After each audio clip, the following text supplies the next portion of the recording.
Emily thinks she can butter up the DM by calling him cute, and I'm not. I'm not happy with this at all. Hey, you just took what happened out of context to change the context of it. That's not fair. It was funny though. Hello everyone, welcome back to our one-on-one D&D game where we play Dragon of Icespire Peak. What's up? I just realized you did that, and it's also like welcome also to our collection of figures. Yeah, welcome to our weeb figure collection. Yeah, man. Alan was commenting that he can see Slan and her nipples from no all man, the way they're back covered. there. They're covered. Only just. Should I move her? Should I turn her so I don't get Twitch banned? Yeah. I think it'll be fine. She's very, very blurred and in the distance. So we're all good. But yeah, they're pretty big. We are in the process of sorting through all of our anime figures that we've had for a very long time. But that's beside the point. We're not here to do that. We're here to play some Dungeons and Dragons for you today. I'm Cam. This is my lovely and beautiful wife, Emily. We just celebrated. No, you're not allowed. We just celebrated our 3rd anniversary yesterday. So I'm allowed to say nice things about you all the time. No, but it was more about the fact that you opened the chat claiming that I was buttering you up, and then you turn around and you start buttering me. I'm allowed to do it. Oh. I am sense of bias here? Look, the name is Dungeon Master. That means But we're not. I'm allowed to do things. We're not in a dungeon though. We are. Is this our dungeon? And there is a dragon somewhere. Do we actually have a dragon figure? No. There's a dragon on the box. There's one here. There's that one. Enjoy. Oh, there you go. Enjoy. Okay. Enough of that. We're both in very. I'm quite tired, so in a bit of a silly mood apparently. But yeah, this is our 7th session of this campaign. How crazy is that? That is crazy. We've been playing this game for 7 weeks now. You giving me this back? Yeah, I don't need it anymore. Yeah, this is the quest that you failed. It's all right though. It all turned out well in the end. How about you regale us with the story of what happened?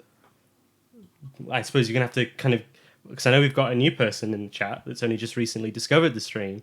So why don't you give the two-part synopsis of how awful things were and how you sorted it out? Okay, so I'll take this quest back so I can read it. So, a couple games ago, we set out on this quest to kill some orcs. As you do. Yes, because Durabel does not like orcs because they're worshippers of Talos. Well, the ones that we encountered are worshippers of Talos, and that is. Is it orcs that she's not a fan of, or is it Talos that she's not a fan of? She's not a fan of either. Well, I mean that's fair. When they're combined, it's that. Why do you think she? Okay, getting ahead of ourselves. Okay, so she was sent out on this quest, to attack these orcs at this manse in the woods. And then Falcon, who we actually met already, was going to reward us. We got to the manse. Everything was going fine. And, we were making our way. We were scouting, me and my halfling companion, Quinn. We were scouting things out. That reminds me of something that we need to point out after this. But you carry on. Yeah. And we were sneaking towards where we suspected the orcs were. We were sneaking across this open garden. And Quinn failed spectacularly on his stealth roll. So spectacularly, in fact, that it alerted literally every single enemy that was in the area, which means that we got incredibly overwhelmed to the point that Durabel and Quinn went down, but fate was kind, and before Durabel had left Phandalin, she had prayed to the goddess of luck, and luck happened to be in her favor, and Falcon was nearby when shit started going down, so Falcon rescued Durabel and Quinn from death, and then it was like, okay, now we got mad, time to get even. And essentially, last game, Falcon had called in some favors, and it was basically a stronghold battle. We had to hold down the fort because the orcs that I pissed off and their half-orc leader were coming for a vengeance. Yeah, that was an interesting game. Yeah, we won. We won in the end. You did. You defeated Granok, the half-orc anchorite of Talos that was kind of leading that charge. Yeah, we definitely had a rival. We definitely had a grudge against each other, and that fight was pretty intense. Yeah, and then that was where we left off. And then your cousin paid you a visit. Apparently Durabel's cousin appeared and was... What you didn't know was that he was at the manse. No, I didn't know that. He was having a meeting with Granok when you guys turned up.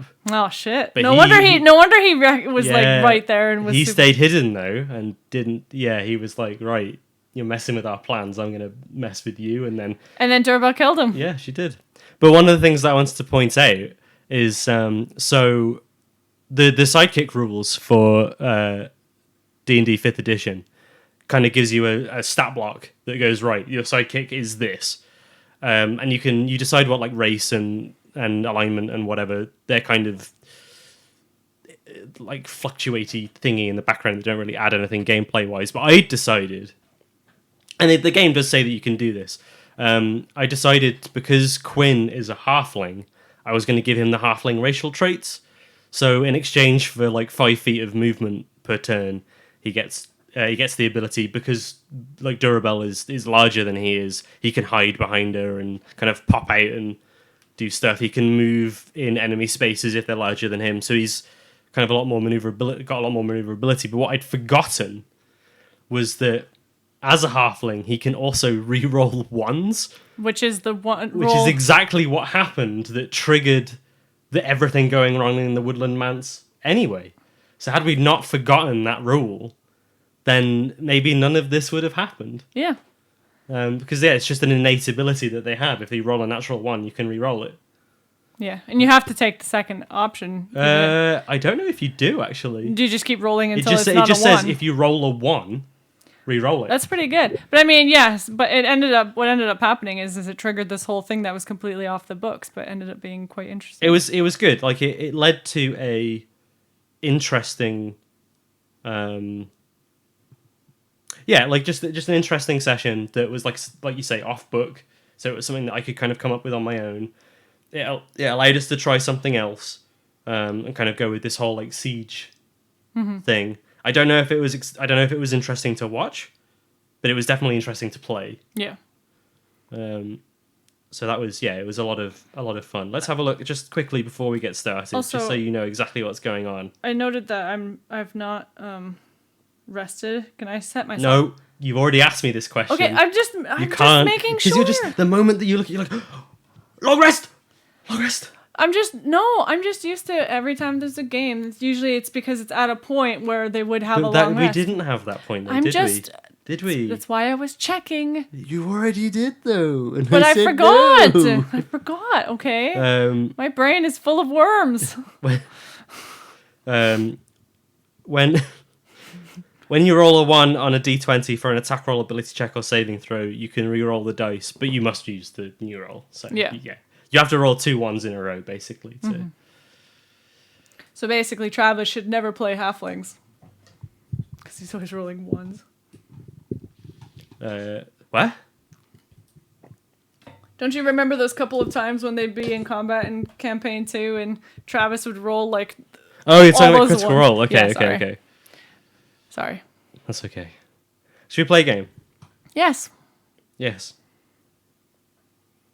Sorry, we are both very tired. I'm gonna put some music on, and you can't stop me. I wasn't gonna. Okay. You're so threatening today. I don't understand. I don't know why I'm so fighty. I apologize. I am apparently very. I want to throw down. Let's just put this on.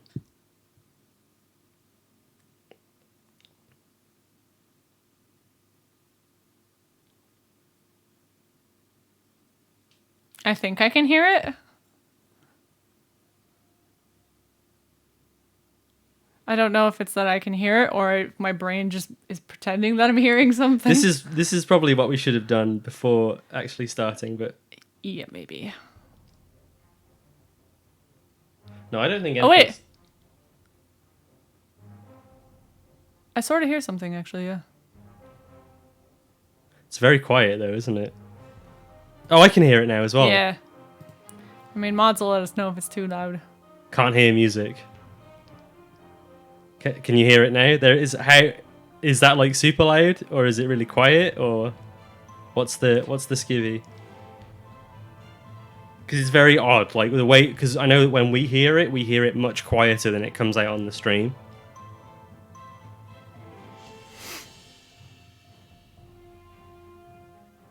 Just waiting for a response from the mod team. We're so organized today. This is great.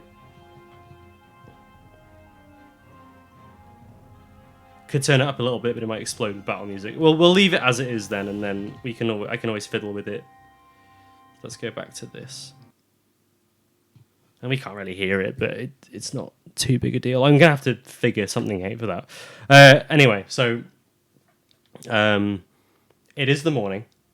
You guys have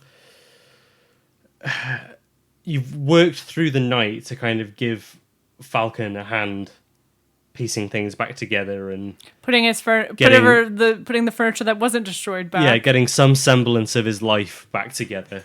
And it's the early morning, and everything is more or less done. Corwin, his like housekeeper, has said, you know, it's all right. We can, like, Pell and I, with Falcon's help, can handle the rest.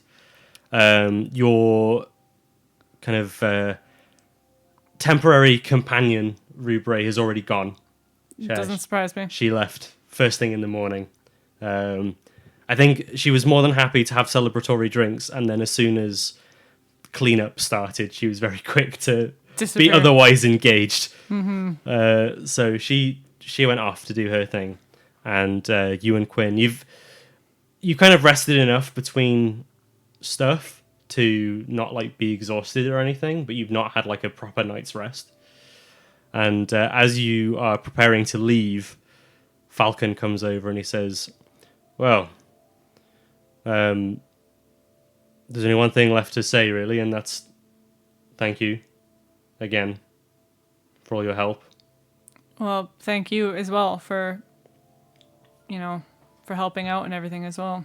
Do you have any plans on following up on that map that you found on Granok's corpse? He wouldn't know his name was Granok. On the orc's corpse. Yes, but I think you mentioned it the other day that they've been a bit put back by this, so I might... Oh, yes, definitely. I mean, we killed, 20 orcs. One of their priests, or whatever you want to call them, mm-hmm. and one wayward dwarf. Do you intend to tell me anything about that whole mess, or are we just gonna leave it? I will tell you because you helped us out. Essentially, he was my cousin, and he is from my father's side, and his father is basically the reason why I am not at home. I see. He's the reason I was kicked out, even though it was lies. I think I vaguely remember you mentioning family issues. I didn't quite realize that they were this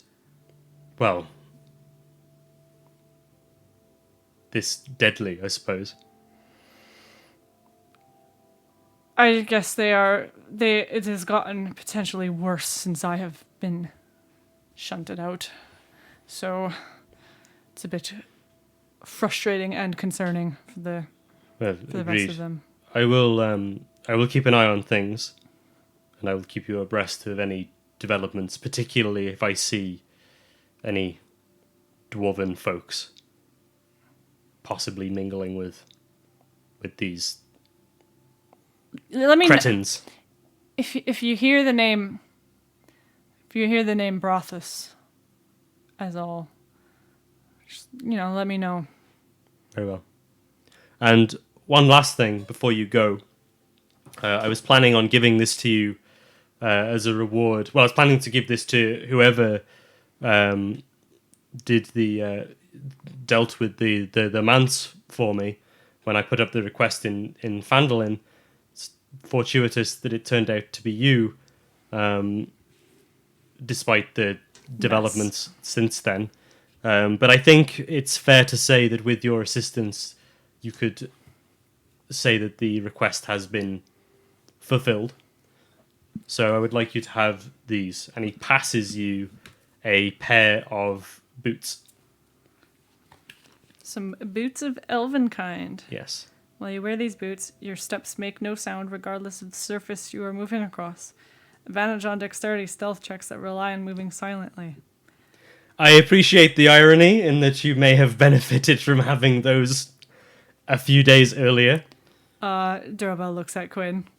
Quinn's like, I don't know what you're talking about. I was quiet as a mouse. It was them vines that were loud. The one that I tripped on, it screamed, man. Well, I don't feel like we deserve these because we ended up bringing the mess onto your home. I appreciate it. Well, maybe you can put them to good use when it comes time to end this once and for all. Yes. But you're right. They've been set back. I don't imagine they'll be trying anything too crazy. Nothing that I can't deal with on my own for some time. But if you hear any interesting rumblings, you know where to send word to. Of course. Cool. All right. Well, be safe. I'll see you again. We're going to take our leave. Cool. So I take it you guys are going to head straight back to Phandalin. Yes. So you've got your boots of elven kind now. You can add them to your character sheet. So I had to double check this, but if you wear your mithril armor and the boots of elven kind, it does give you advantage on stealth checks. Oh, amazing! Because it's not stack. I wasn't sure if the interaction was going to be they just cancel each other out. Yeah. Or like the fact that you naturally get disadvantage. Yeah. Was going to have some weird interaction with each other, but no, it works because the rule that you get disadvantage on stealth checks doesn't apply while you're making mithril armor. It just gets completely ignored. So if you have both, you do get advantage. So I have to remember that. You can either wear them and get advantage on all your stealth checks, or you can give them to Quinn and give him advantage on all of his stealth checks. It's completely up to you. I mean, after what happened, he might need them, but we'll see. Yeah, but you're the boss. You get all the cool toys. Yeah, that's true. He gets the hand-me-downs. Maybe if you get better shoes later on. He's got the butter skull. Yeah, that's all he needs. Okay, yeah, so we're going to He's like, since we met that owl guy, and since we met that lad, what was his name? Arthur? Mm-hmm. This butter skull is looking less impressive. I'll be honest with you. I mean...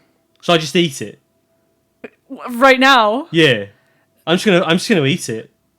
He's just gonna eat raw, but okay. He's just gonna start scooping it out. Oh my god! Top of the skull, and he's just gonna start it's like he's got honey on his hands, except it's just butter. Durabel is like, she's a bit tired, so she's just like. Whatever. You get the impression maybe he is as well. Maybe he's slightly delirious at this point. He's had a little bit too much to drink, because him, Falcon, and Rubre were like, they had a night. Mm-hmm. Let's just say that a lot of wine was drunk that night. Yeah, Durabel probably had one glass of wine, which would have been shocking to Quinn. Yeah, but she's just tired from being tired. Yeah. So he's just scooping it out the top of his head. And he goes, you know what? This whole like scooping butter out of a hollowed out skull made of wood is a bit grim. A little bit. What are you gonna do with the thing when it's empty of butter? I'm gonna cut out the bottom. I'm gonna clean it out. I'm gonna cut out the bottom, and I'm gonna wear it. Fair enough. I agree with you though. Arthur was definitely a valiant soul. Yeah, he was a good lad. I'm a bit frustrated that I couldn't be there to stop it in the end, but he went down far more bravely than I imagine Big Al would have. Yeah, it's fair enough. And He went down fighting. it's shit, but you have to bear in mind that you can't be there for everyone all the time. It was a miracle that you were able to save me when the farmstead fell down. Yeah. You're right. You know, it was weird. On that topic, being out there at Falcon's place and the storm going on, it just, I don't know, something about it felt eerily familiar. Familiar. The farmhouse that you saved Quinn from was destroyed in a storm. Yeah. So Okay. it's just like, yeah, you got my echoes up a bit. Oh, yeah. Well, despite that, you fought very well as well. Thanks. I'm glad that someone appreciates my efforts. You know, that isn't me. This roller constitution saving throw for Quinn. Oh, God. I mean, that's a pretty good roll, all things considered. I mean, it's a 14, but let me look at his constitution. Oh, he gets plus 4, so he's 18. He's got a strong gut, this boy. He kind of looks at you, and he looks down at the skull, and he's not got very far. He's maybe got about a quarter of the way through, and he's just like, "Sir, it's not agreeing with me. This." No, I'm surprised you didn't at least like pull out a ration to eat it with. It's a bit. Well, it's a bit old now as well. I suppose it has been a couple of days since you got that. I'm just gonna. He just puts it down. Just like puts it down at the side of the road. So I'm just gonna leave that there. What about your whole hollowing it out and wearing it as a hat thing? You know what? After that, I'll be okay. I can find another Ed. I suppose we always It's know. got my head. I suppose if you wanted another one, we know where to look. Yeah. I just want to move on with my life. All right. Okay. So with that, you make your way to Fandolin. You will have to rest. Yeah. During this time, so you can go ahead. Actually, not yet. Don't do it yet. I know you're keen for a long rest, but not just yet. I need to check something first. But you guys can you settle down and you make camp and stuff. Can I look out for the? Actually, it probably was at camp while this whole exchange with the with the Butterskull happened. What do you want? I was gonna say, can I look at the sky? I like how you're cutting it on to this. Yeah, you can look at the sky. Okay. It's one of those things where every time we go out, I keep meaning to do it. No, but you conveniently wait until I'm about to make a mysterious roll, and then be like, "Oh yeah, It's a dirty 20. there are dice in the sky." Are there? Shit. Does the cloud make a puzzle?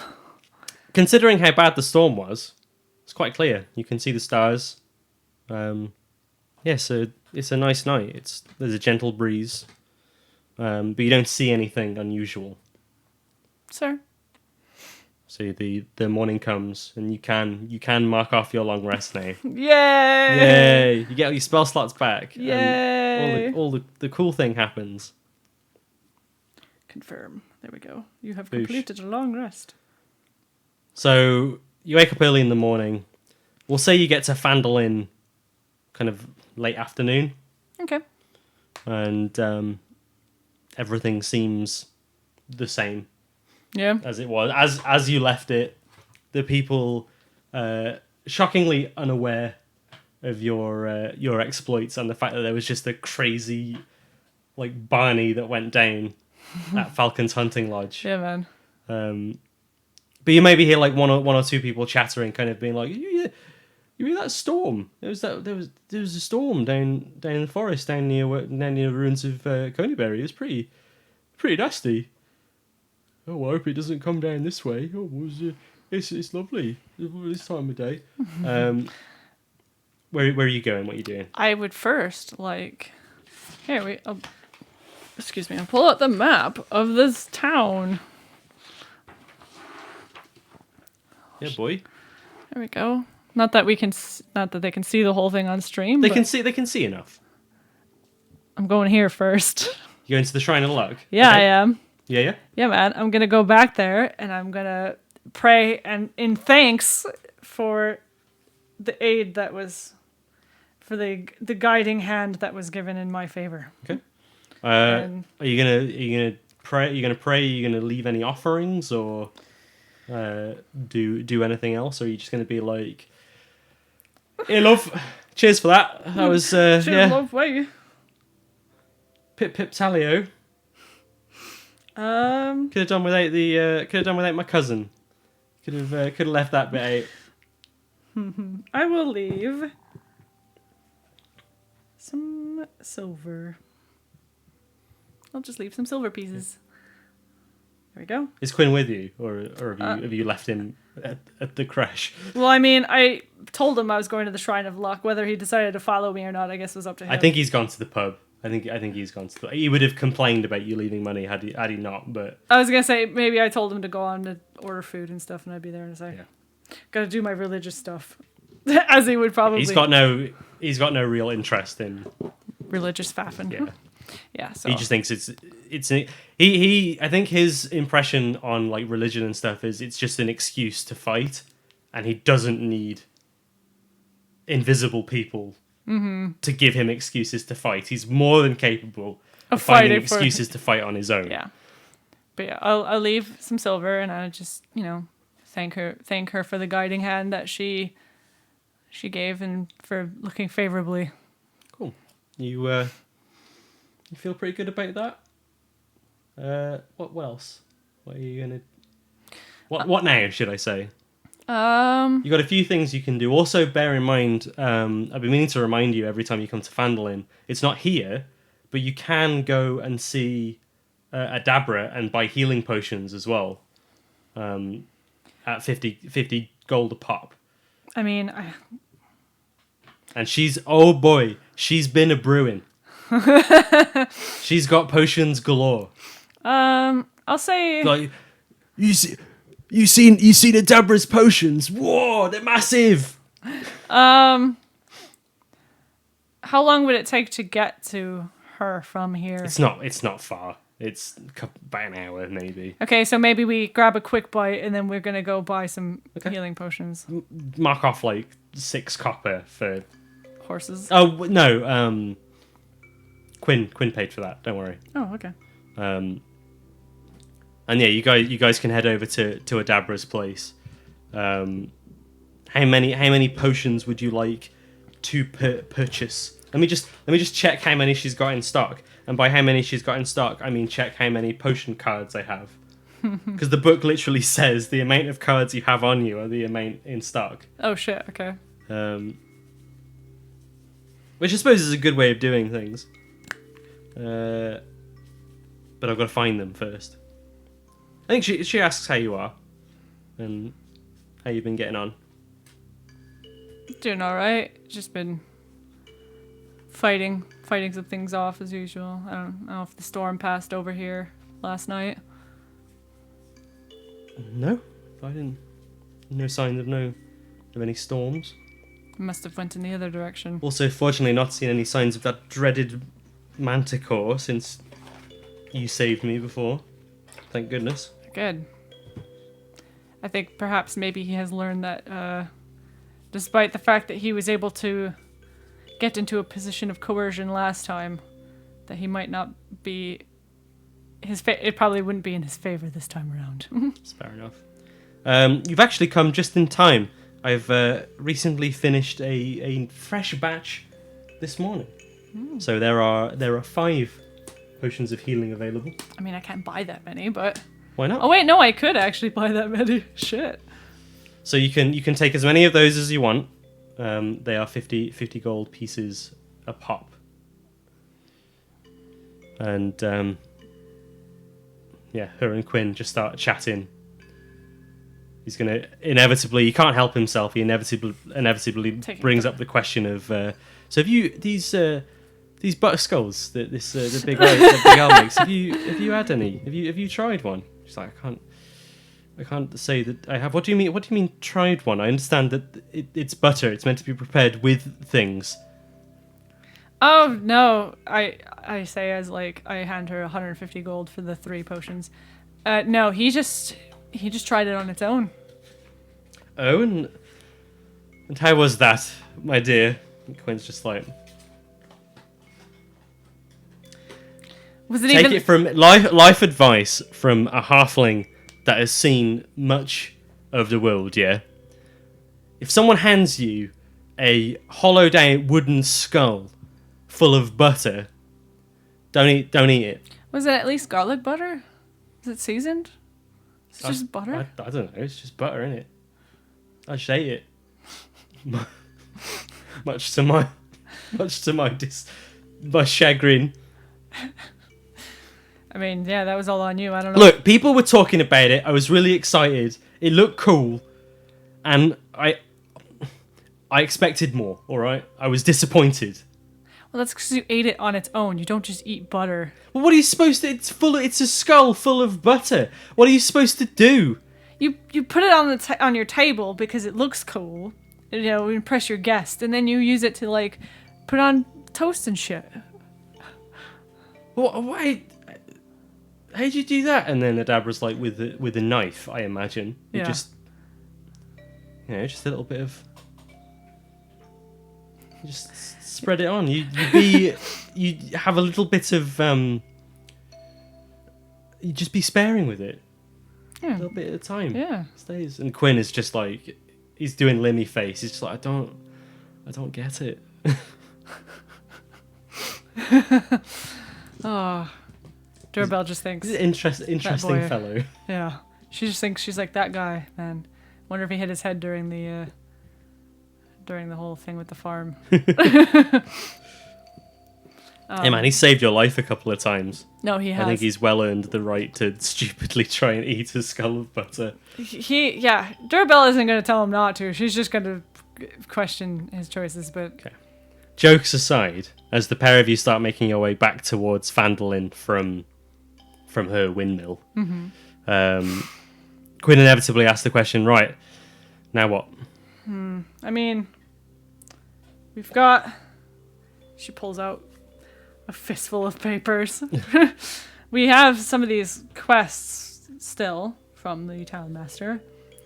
Whether any of these are actually worth doing, I mean, there's this one here where you can go get a sword. Swords are cool. Yeah. Well, the rumor is that there is a sword, a dragon slaying sword. We could we could do some escorting. We could escort a fellow from Neverwinter to Phandalin. I mean, Hey? the Mountains Toe quest. Let me see. He's like, let me have a look at that. You're like, oh shit, I didn't know that one was there. No, he's in Phandalin. Oh, he's in Phandalin. Yeah, he made the trip from Neverwinter to Phandalin. Oh, right, and he's going... And he wants to be escorted to a mine. That's right, okay. Nearby. He was the gentleman that the last time you were in the pub, there was like a crowd of people gathered around, and there was this guy kind of like bloviating and telling stories. Oh, it's that guy. Yeah, okay. Being like, when I was a young man, I did lots of things. I can't remember word for word. We have this one. I just wanted to do the voice. We could go to the ancient dwarven fortress of Axeholm. Dwarven Forge? Dwarven fortress of Axeholm. I wish I had Dwarven Forge. Axeholm. Yeah, Axeholm, to try and clear it out as an evacuation point.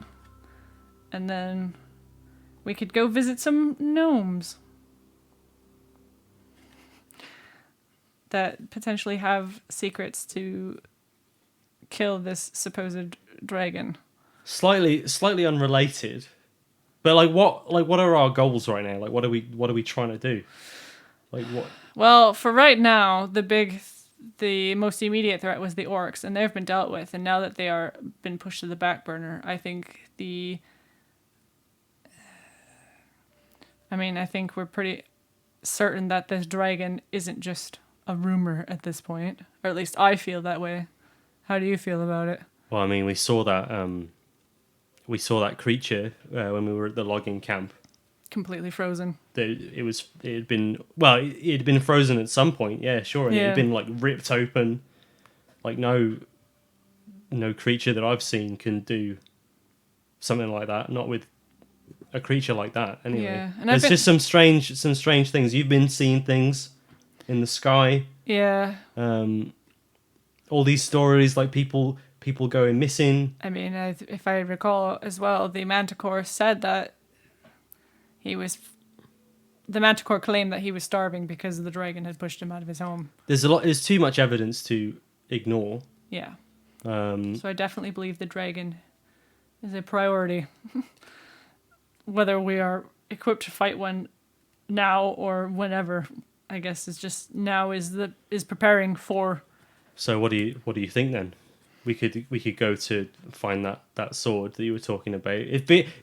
If the plan now is to just kind of equip ourselves and prepare for what sounds like an inevitable dragon clash with the dragon, is that what we're doing? We're just looking to I mean, I'll be honest with you, Durabel. It sounds like you full named it. It sounds like we're going treasure hunting. You want to go find a sword? Well, there is one thing. While I was waiting for you in the pub, while you were doing your god stuff, I overheard one bloke talking about how weird my voice is. It just keeps like shifting between London and Australia, and sometimes neither. But he was talking about an old stone lighthouse on the west of town that apparently have been drawing ships in and wrecking them. And they were talking about how, well, if they're shipwrecks, then they must be full of treasure. So that's a possible thing that we can investigate as well. If there's an old lighthouse to the west. Well, that sounds very much like something you want to do. If there's treasure's great. I also enjoy a fight. So I don't know. Like as I keep saying, you're the boss. So I mean, we don't have to do that right away. If there are more pressing matters, like you said that the dwarven place could serve as like an evacuation point if the dragon attacks.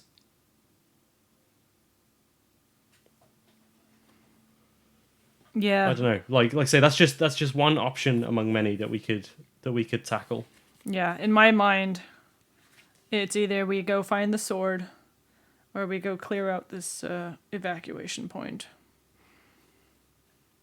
I guess the only problem with an evacuation point is, one, if the people can get to it fast enough, and two, if the dragon just follows them, that also becomes a problem. Roll a history check. Oh, boof. Oh. For some reason, I thought that was a 13. So 21. You've actually heard of Axeholm before. Mm-hmm. It's not in recent memory. It's something that you were taught when you were younger, particularly. Yeah. Because obviously it's nearby to where you lived. Yeah. Or not nearby, but in the vicinity. Yeah. There are many kind of dwarven excavations and kind of ancient ruins and things like that, but Axeholm is particularly famous because of its like how important a location it was back in the days of yore. Mm-hmm. And the story of its downfall is quite an interesting one, and one that kind of solidifies maybe some prejudices that dwarves maybe have. Because essentially, what you understand to have happened was the keep fell because an elf ambassador came to visit, and while she was there, she was there under the pretense of more people were going to turn up and they were going to have some kind of Parlay. discussion or parlay and talk about things. She went a bit nuts and decided that she would rather kill everyone instead, and ultimately she got taken down. But when you've got an elf with a grudge, sometimes their essence lingers behind, and the stories that you heard as a child, maybe among your siblings. In fact, we could have maybe like a flashback to when you were all kids, and maybe it was your cousin who now lies dead as a little kid, being a little asshole and being like, "Oh, you go to Axeholm, there are zombies there. Ooh, scary zombies and ghosts." Chasing you around with a stick, being like, "Oh, I'm a ghost elf." And then I punch him. Yeah. Anyways. You were not a fan. No.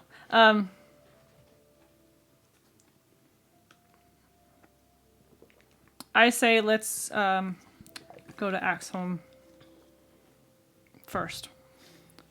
All right. We'll give these people a place to clear out too. Okie dokie. Axeholm it is. So I mean, I'm ready to go if you are. I mean, it's quite late. Well, I mean, it's quite late, so maybe we set off in the morning. Yeah. Spend a night at the Stonehill Inn. Yeah. So you'll need to pay for that. That's fine. I was completely expecting. This is when you spent all of your money on on potions and can't afford a night. I didn't. Don't worry. It's 5 silver pieces a night. So it's gonna be 10 silver for the pair of you. Oh. No. Quinn will pay for himself. So okay. 5 silver pieces. That's fine. Yeah. I do that. Okay. So off in the morning. The best thing about Axeholm is because it starts with an A. It's the first location in the book, so I don't have to sit here being like, "Where is it? Where is it?" every single time. And then you lose your page and you're like, "Oh shit." Nah, man, it's well easy. Look, oh, boosh, right there. So it's a day's journey. Where are we? Tell me where it is on the map, because we need to flip this bad boy over. Flip it over. I mean, I don't know. 15 miles south of Fandolin, so it's going to be about... So if I fold it like that... So it's going to be around here somewhere. It's actually closer than where the excavation was, by the looks of things. Really? No, it couldn't be, because we got to the excavation in less than a day.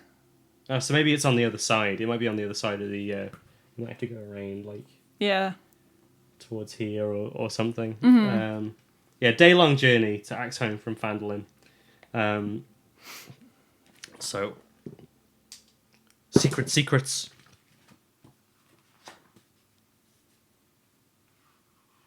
Okay. Right.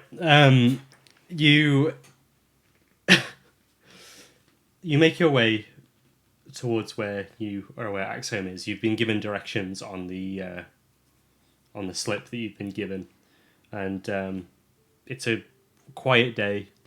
It's nice weather. There's just a bit of a breeze that's quite unpleasant. Mm-hmm. Kind of like when we were out the other day. It's windy. It's windy. Yeah, it's not a strong wind. It's just very cold. Mm-hmm. So it's not really a pleasant journey. It's kind of uncomfortable, and Quinn will complain about it a lot.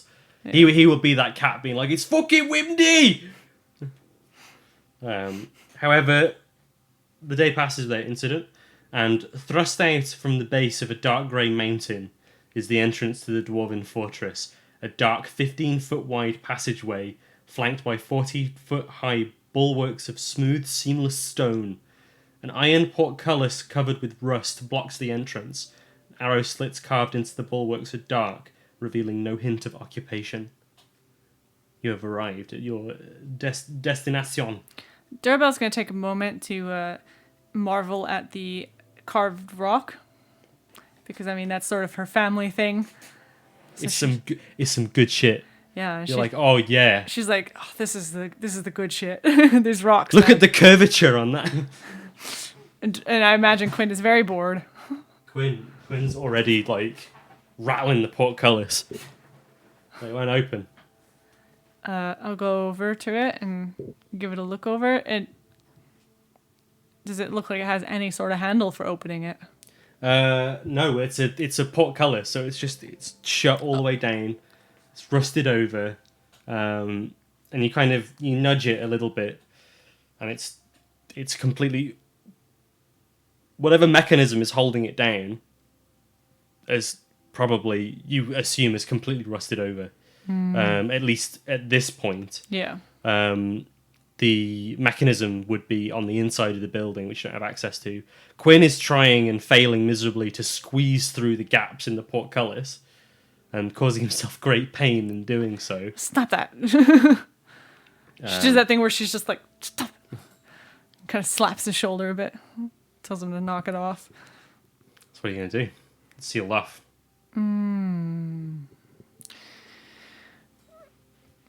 That's it. Adventure over. We can't get in. Turn around. Go home.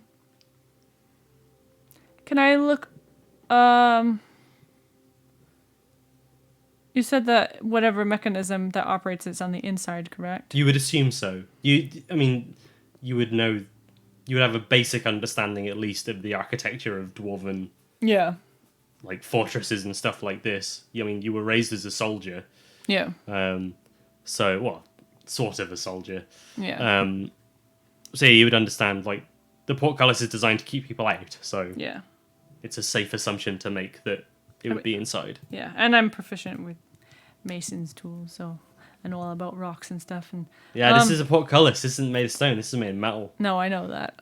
This is beyond your expertise. Oh shit. Would I know if there's any sort of mechanism on this side to open it from this side, or is it just it is completely? The design is if it shuts, it's shut. Nothing from this side can open it. Right. So you're gonna have to find an alternative means of ingress. I'm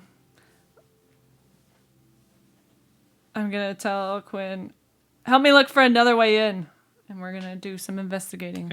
Okay. Make a perception check, and as Quinn's helping, you can do it with advantage. I mean, that's a natural 20. 20. What's the total on that? 24. Okay. You notice a couple of things. Mm-hmm. First of all, you notice that there are arrows. So the area that you're in, these big high bulwarks, kind of flank you on either side, and there are arrow slits in each of them. Quinn could possibly squeeze in through one of those. Mm-hmm. They're very small, but wide enough that he could get in. Yeah. Maybe with some assistance. Why did we get rid of that butter skull? That would be perfect. You also notice... where are we? There are several stone chimneys protruding from the mountainside. Mm-hmm. Do you imagine if you could get up to those, you could get in deeper into the keep? So that would be one way, or you can try and get Quinn in here and find the mechanism to open the portcullis. I feel like it's a little, despite what knowledge I have, I feel like it's a little bit reckless to jump down the chimney into a random building, potentially into the middle of who knows what. So I'm gonna those stories of the undead. They're still there in your mind somewhere. I might not give you the heebie-jeebies. I might not be scared of him telling me those stories, but I'm I'm a superstitious folk. So It's the it's just that subliminal, like, oh, but what if there is? yeah, man. I mean, with some of this shit I've seen, you never know what's coming next. Yeah, so I'm gonna try and help Quinn get through one of the fucking So with some persuasion, he is able to get in. He just kind of Are you saying I put my foot up on him? And yeah, he just like he's like, no, it's too small. I can't get in, and you just boot him in. I'm just like, turn your head. Yeah. And you kick him inside, and he's just like, right, okay. And he looks around. You've both got your sending stones still, so he scurries If in around. an emergency he could let me know that something's wrong.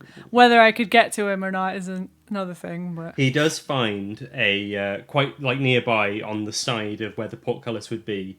He finds a winch. So he's like, right. He goes back over to the Aerosleep and goes, right. I found something. Just give me a minute. okay, Roll a strength check for Quinn. man, too bad he doesn't have that nat 20 for this. Strength check. Yeah. Strength athletics. Okay, so he should be pretty good at that. It's a dirty 20. Dirty 20. So there's a moment of silence, and then you suddenly hear a and like the sound of like grinding, like leaves of rust fall down from the top of the portcullis as it slowly starts like.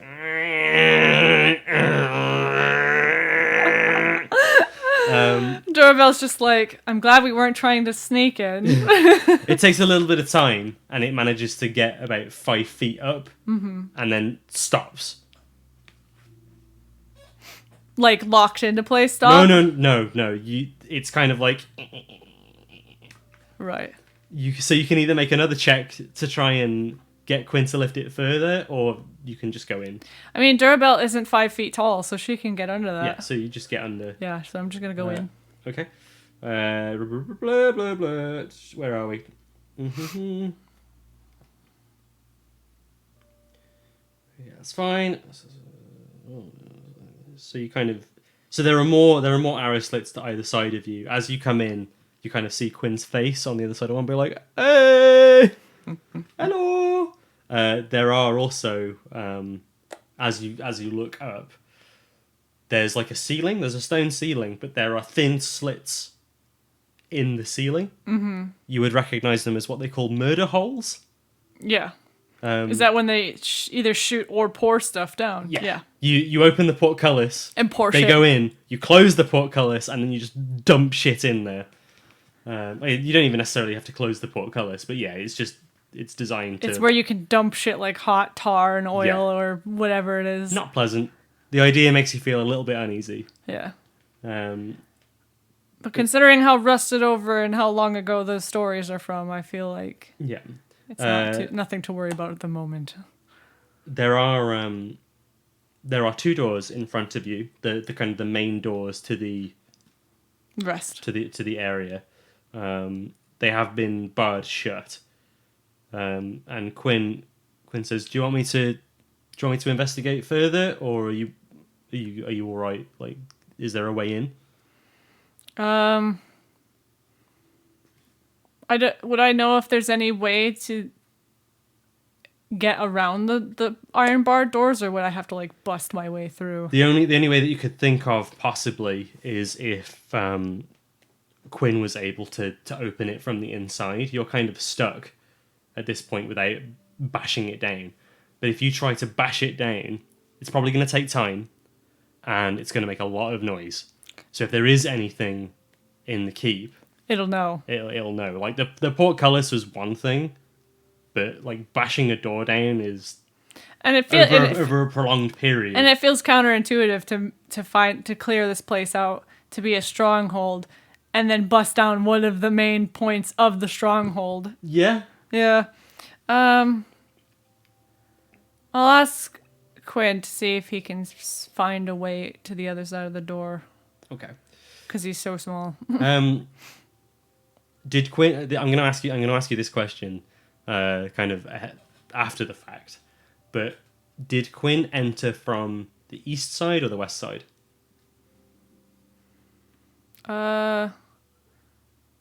West side. Okay. So he's in the western bulwark. So there are at the edge of each of these, or kind of by these arrow slits. The reason why they're so big compared to regular arrow slits is because there are ballista Nice. on each one. Nice. There are 1, 2, 3, 4. There are 5 ballista on the eastern side, facing into the kind of area that Durabel's in, and then there are 2 facing backwards. They've all got ammunition. They could be used. Quinn kind of looks at them and is like, How "These look great." do they? Can I see them where I am? Yeah, you can kind of well. Do they? You can't see a lot of detail. You can just kind of see the business end. A part of me is a little bit concerned that they are armed and have been sitting there for how long. So I'm gonna try and move. Potentially. Quinn's like, they're fine. They're fine. They've not been loaded. I thought you said they were loaded. No. They've got ammunition. Oh, I thought they were like there was like a bolt, like a giant bolt, kind of Yeah, it strung just says and left each behind. ballista is equipped with 5 bolts. They're not. They're not loaded. Yeah. Okay, that's fine. No, I thought they were like sitting there and they had been like left with bolts in them. They're very large, and it looks like it would take several people to use it efficiently. Yeah, it's not like as much as he would like to. Quinn can't just sit in it and No, I imagine the Fire away. Well, I imagine the bolts that it fires are probably heavier than him. yeah, true. So there are 2 directions he can go. There is a door leading to further to the west, or there is a set of stairs that lead up to the 2nd floor. Well,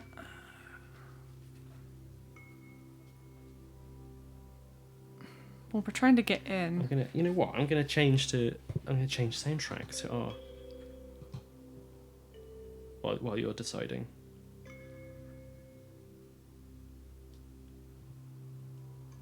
Whatever that track that was just playing, though, I really like it.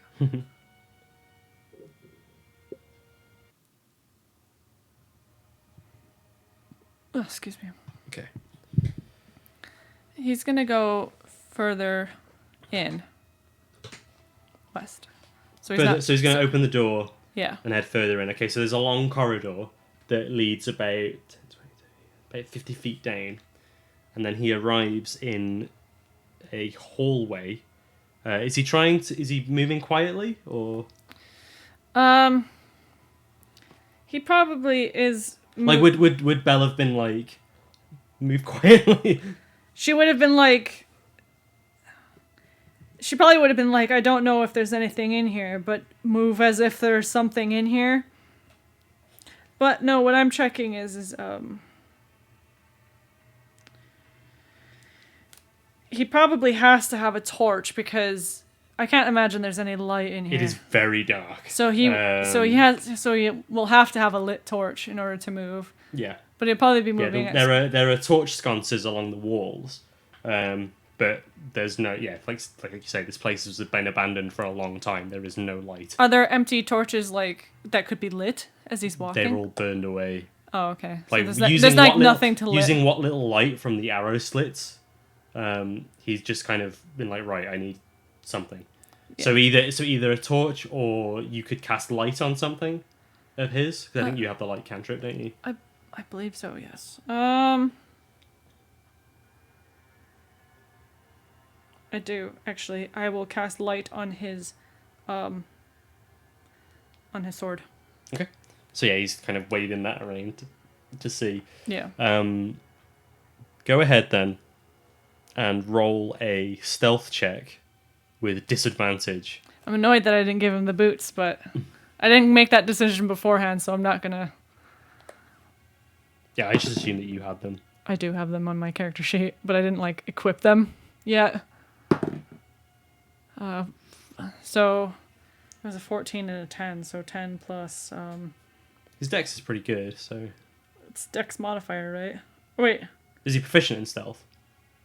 No, he's not. Okay. So yeah, it's just dex mod. So it's 11. Why is his dex so low? It's a 13. Oh, bloody hell. So But it was higher than that. He's only got +1. Oh well. I mean, unless his stats were supposed to go up at level 4.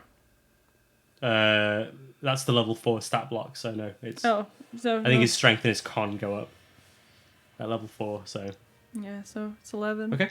I mean, if he's waving a giant glowing sword around, he can't be super Yeah, stealthy. he's not the stealthiest boy in the world anyway.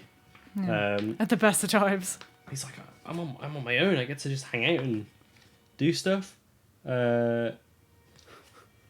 Okay, so he makes his way down the corridor, and the room that he arrives in is like this small kind of like hall. He passes by one door on the western side and comes down into a hallway, which is strewn with bones, dwarven bones.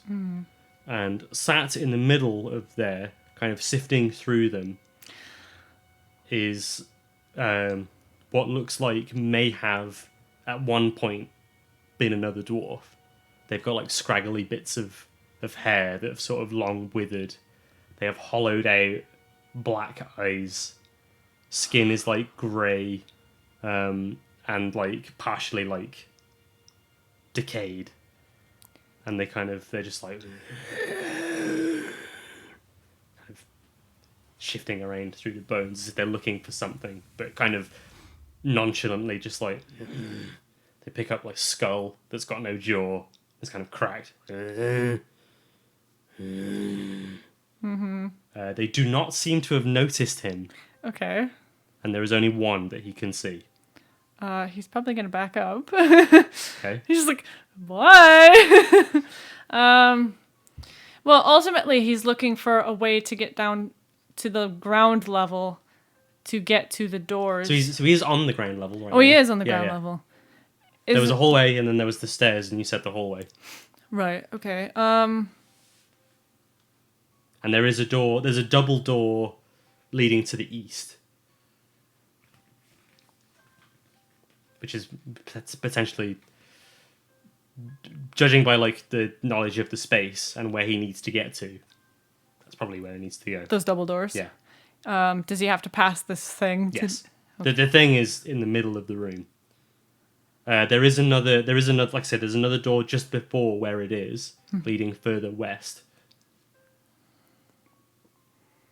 If you wanted to check that out, or if you're just going to try and get the drop on this thing. I think he's the sort who is going to try and get the drop. He really is, isn't he? He is, yeah. So Okay. he's going to try and get the drop on this fool. So with his glowing he sword. he has snuck up on it somehow. It's too dumb. So go ahead and roll initiative. And I'll roll initiative for the ghoul. But it is, first of all, it rolled a natural 1. Sweet. Second of all, it's surprised, so it can't do anything on its first turn. Amazing, because So I I- rolled I- really shit. I got 8 on my initiative, so Okay. for Quinn. So Quinn goes first. So he's going in with the long sword. So he's just going to charge in. Well, if he's like snuck up on it, I imagine it's going to be something like he's just going to run in and... So this first attack, the ghoul hasn't noticed him, so he's got advantage. Okay. So that's a 19. And an 18, or and a 16. Okay. Okay. So That was a natural 19, so that's a critical hit. Oh shit, that's right. Okay. Don't forget that. No. Okay. So 19. So it's, 19 plus 7 to hit. So it's It's a critical hit, so it hits anyway. yeah. So 1d8 plus 3. So it's 2d8 plus Yeah. 3. So that's a 5, 6. So 9 damage, slashing damage. Does he do more because he's an attacker? Remember, he does an extra 2 damage because of the type Oh, of so fighter. what did I say? 9, So 11. 11. Yeah. So Quinn just charges in, and I don't know. He's like, "Hey, you're dead. Hey, fuckface. You're dead. Act like it." Rah! And like slashes at its back, and you hear it go. "Rah!"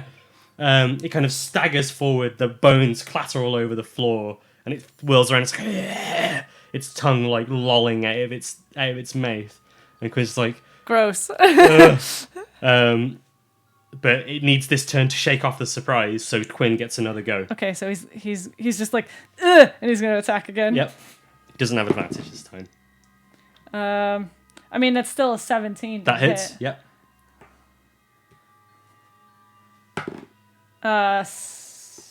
8 damage. Wait, yeah, 8 damage. 8 damage. Because you said it's +2, Yeah. So whatever top. the damage bonus is, +3. add 2 to it. Okay, so it's +5, so it's 8 damage. Damage. Okay. Which means he's done 19 damage 19 total damage. to it. Yeah.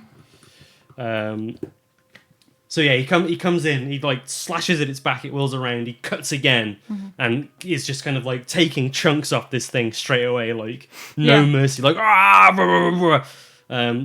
The creature like staggers back, it's like ah! And it swipes at him with I think it's going to try to bite him. Okay. Kind of in desperation because it's already taken so much damage. I need to heal Quinn up because I forgot that when I do a long rest, it doesn't include him. Yeah. That is a... that's an 11. Doesn't hit. Doesn't hit, so he stumbles It's like, past. ha! Maybe because Quinn's got the light. light spell on his sword, he's like blinded it, and it's like... "Ugh." So go ahead and make another attack.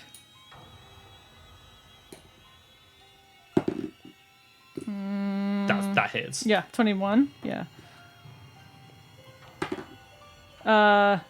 10 damage. It takes a deep breath. It just lops its head off. Nice. And that's it. It just stumbles over. Dead. And Well, again. can I hear these noises from the other side? Not at this point, no. Okay. It's too far away. Okay, I just wasn't sure if how loud it was. Yeah. Like Quinn could alert... Like Quinn could use the sending stone to alert her at this point. I don't know if he would. No, I think if he feels like it's empty, he's just going to go and try and get the bars off the door. Okay, so he's going to carry on Yeah. to the east. So he arrives in a very large hall with a 40-foot high ceiling, supported by these like thick stone pillars. There's a dusty floor, so he kind of walks in. And is like, "Oh, who do they pay to clean this place?" There are more arrow slits in here, but that's quite high set. Mm-hmm. And yeah, the doors are to the north. So he's going to try and make his way over and unbar them. He's not going to fucking walk through the middle of the room either. He's going to probably hug the side because he's learned his lesson. And I imagine the Durabell in his mind is like, don't walk through the fucking middle of the empty room. Yeah, so he kind of he slinks past the pillar. Yeah. Like, because of all the dust that he's kicking up, he is coughing a little bit. Yeah. And it's still slightly inconspicuous because... No, sorry, conspicuous because he's got this glowing sword. But yeah, he's just like... and Durabell on the other side of the door can hear this like... Ka-chunk! Quinn's on the other end being like... You open the door, like the door opens, and then this hideous ghoul head pops and goes... Rah!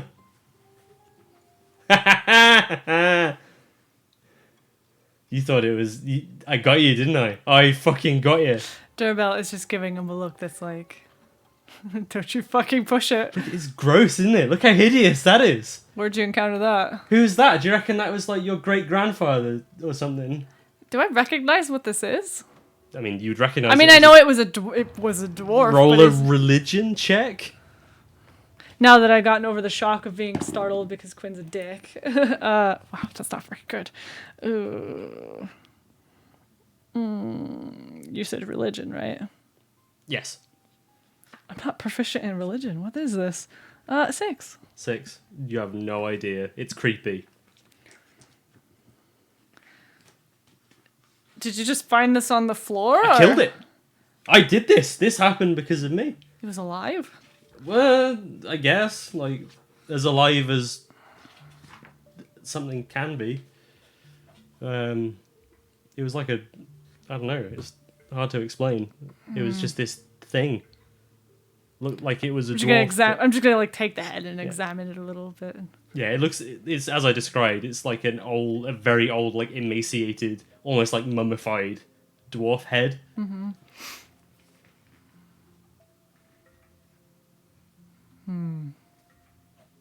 Yeah, not a fan of that. No, and that doesn't set a very good precedent for opening these doors and going in a bit further. Look, it's what we're paid to do, right? I mean, I didn't expect this to be smooth sailing, so yeah, you are right. So the pair of you make your way into the hallway. Yeah. Quinn's still got his Glowing glowy sword. You've got dark vision, so you're Yeah. more or less okay. So you now have... Quinn shows you the door where he came in through. So he's like, right, the thing was through there. But there are also 2 more doors to the south and to the east. Which way would you like to go? I'm gonna safely assume that the one in the east goes sort of the same direction, kind of mirroring like what Quinn had done, but on the opposite side. Mm. So I'm gonna go south. Okay. So you head south through the doors. Okay. You find yourself in like a small corridor with 4 arrow slits and another door immediately in front of you. You pass through that and you arrive in... Ooh. You open the door and you're immediately hit with the stench of death. Oof. That hangs heavy in the air of this dusty pillared hall, which has a dark soot-stained fireplace at the east end. A deep alcove in the south wall contains a dais, atop which rests a limestone throne, flanked by granite statues of dwarf warriors. Between the throne and the fireplace is a hallway with stairs leading up. Does it smell like...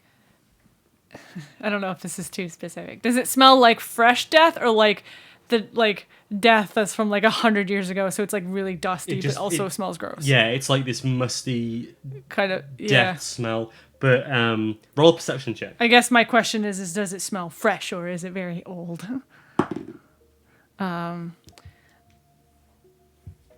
15 plus perception plus 4, so 19. 19. Mm-hmm. It smells old. Okay. But also new.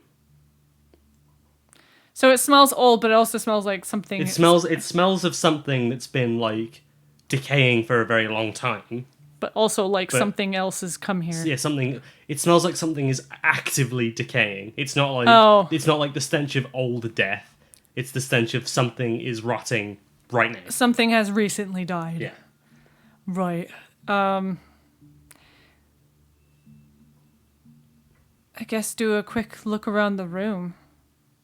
See if we can see anything before... I'll say with that perception check, you do spot something shifting behind the throne. I'm going to nudge Quinn to be ready with his sword. Okay. I mean, I know he's been holding it out and waving it around, but I'm going to have my warhammer on hand, and I'm going to slowly approach it. Okay. As you do, the kind of... Quinn's sword is casting a light on the throne, casting the shadow, and the shadow, like, rises slightly. As you see, kind of like peeking out from behind the throne is another creature similar to the one that Quinn described, but it looks more recent.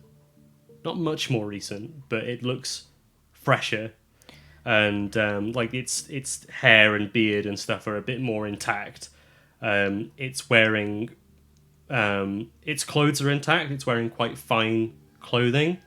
You see that it's got like a signet ring on its finger and like just random jewelry around it. Mm-hmm. And it sees you and it screams. It just lets out this ghastly wail that kind of loosens dust from the ceiling. And it's initiative time. Okay. I was just going to ask, does the robes look familiar? Only in the sense that they're like dwarven in design. Okay. Like you recognize them as maybe like older dwarven clothes. Yeah. Just a real quick. I'm assuming, do I have to attune to the boots? You would have had. I mean, I would be happy to say that you spent time attuning to them when you went to bed last night. Okay. Just because, not that it affects my initiative, but, so So my initiative is 11. Oop. And Quinn rolled much better. So I'm going to go ahead and say that. I mean, I did tell him to be ready, so apparently Yeah. he is. Oh, yeah. Apparently he is far more ready than I am.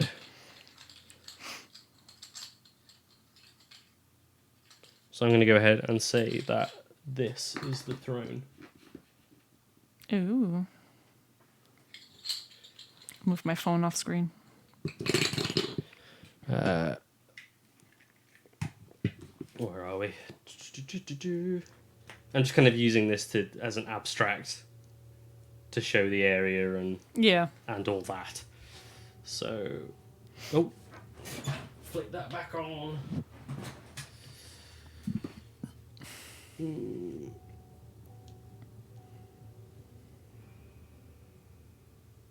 Okay, so the room is fairly open. There are 4 pillars, kind of in the way, as it were. So let's get you guys out. So there's Quinn. Is that Quinn? It can be Quinn. That's you. It's Quinn now. I think it was the other sword. There is another sword, isn't there? Yeah, but it's Quinn now. Yeah. Okay. Just pop them in there. I mean, I would have been closer to wherever he is. I'm just gonna do it like that for the moment. I don't know how big the room is. And then the ghoul creature is there from behind the throne. Okay. I mean, I would have said as part of your perception check, you probably would have gone to inspect the throne. Okay. So we'll maybe say that you guys are like that. Yeah. Okay.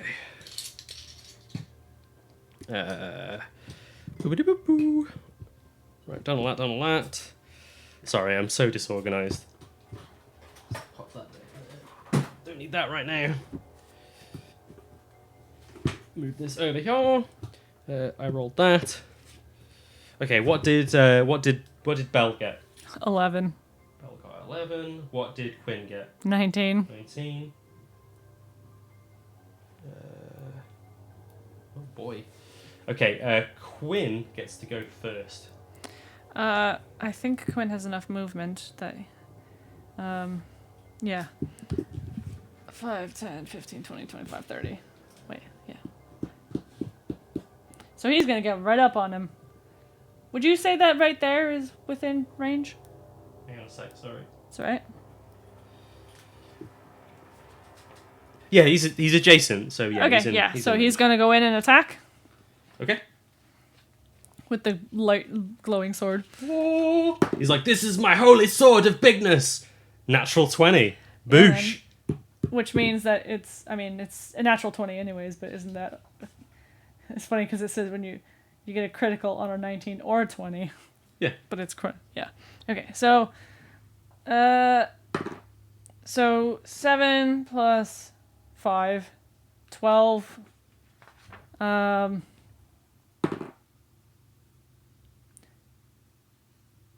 17 damage? 17 damage. Because it's 2d8 plus 3 plus 2, so yeah. Okay. So how much did you say, sorry? 17. 17.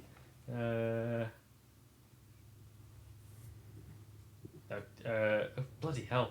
Yeah, so Quinn just like runs up and he's like, ah! He's ready apparently. Yeah, he's bloody is. So yeah, he just takes a huge chunk out of this guy. He kind of goes and stumbles back. He is going to try and fight back. He is going to... He's going to fight back? What is this? He's going to make a claw attack.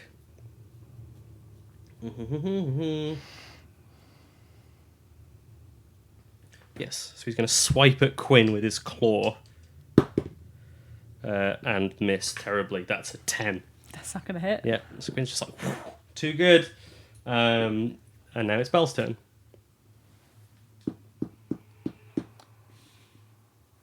She's going to come in with her warhammer. Okay, do it then. You didn't say anything, you just... 18? 18 hits. 11 11 damage. What is with your dice rolls? Seriously.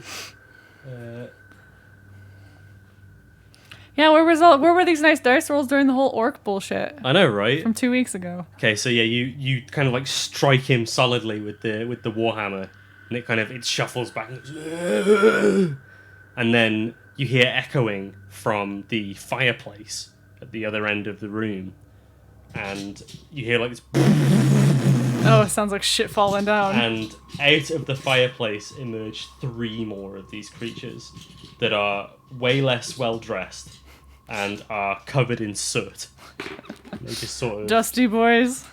here, me and the Dusty Boys. That's fine. Just check the distance because they might be a bit further away than that. No, it's fine. I'm being very abstract about this anyway, just for the sake of speed. So yeah, they arrive. They tumble down and start making noise. This one here kind of like lurches around. It's like, and they're all like, no, they're not. Yeah. Right, boss. You're right. Well, let's hold this then. Quinn turns to the doorbell and goes, right, this is dead exciting, isn't it? Okay. It's a veritable party. It's Quinn's turn. He's gonna stab him. He's gonna stab him, okay. Well, he's gonna try to stab him. Whether he does it or not is the next thing. Oh, oof. 12? 12. I think a 12 hits, you know. Just hits. Ooh. Glancing blow. It's okay. He does 7. He does 12 damage. 12 damage. That's exactly it. So he basically just like lops the dude's arm clean off, and then just goes to town and he just beheads this one as well. Like, shoom. He goes. The thing about dead people is it's a lot easier to cut them. Yeah. Yeah. So he's dead. He's got his sunglasses on. He's time to fucking party. He's going to immediately find himself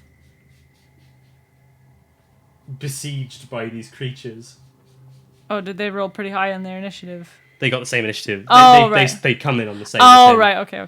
And they are all just going to dogpile him. So one is going to go in with claws. Oh my god.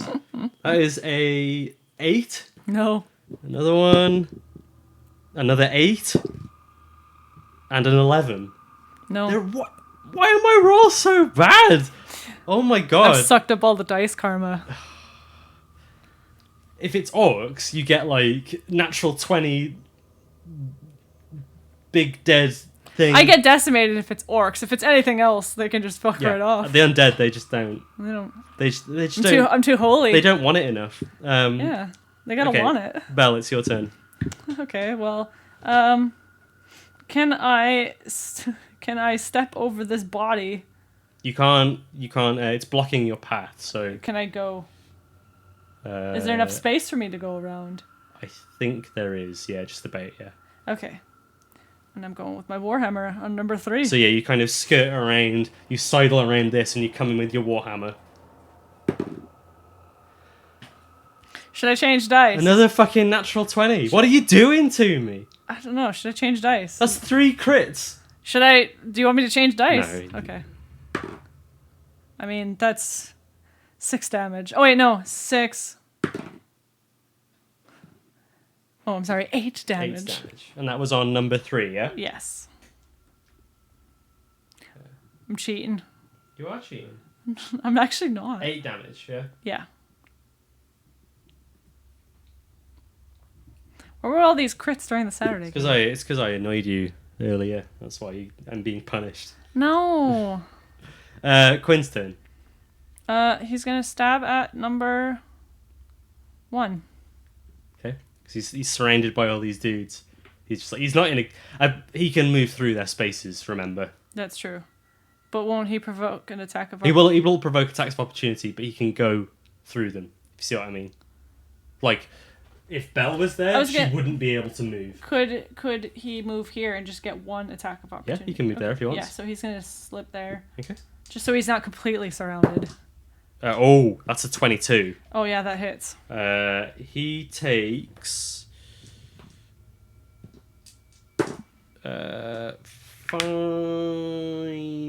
7 slashing damage. And he needs to make a constitution saving throw. Good thing. 10? 10 is fine.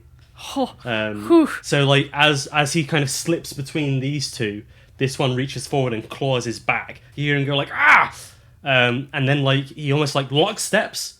Oh shit! And then turns around and it's like ooh. Yeah. Okay. So yeah, now he's gonna attack number 1. Oh wait, did I already attack? No, I didn't. just moved. That's a 12 plus 7. Yeah, that hits. Okay, so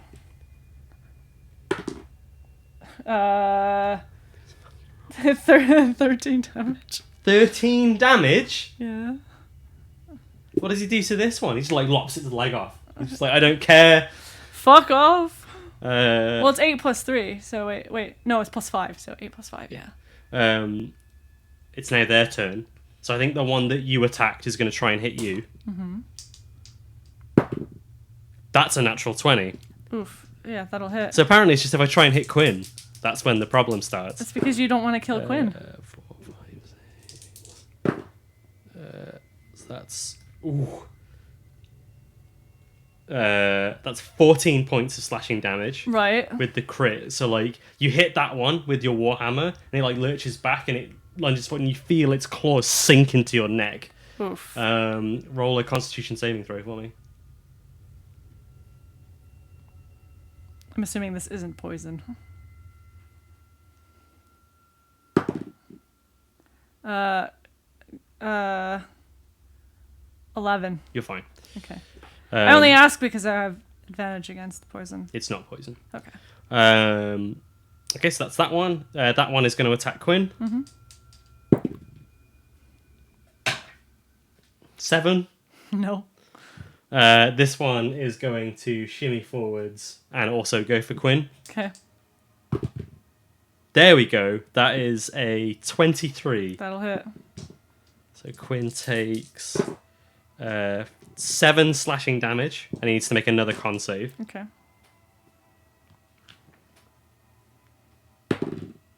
19, yeah, he's fine. He's more than healthy. Fool me once. Shame on you. Yeah. Okay, so with that, it's Belle's turn. I wish I had turn on dead. You do. Is it my spell? You're a cleric. It's not a spell.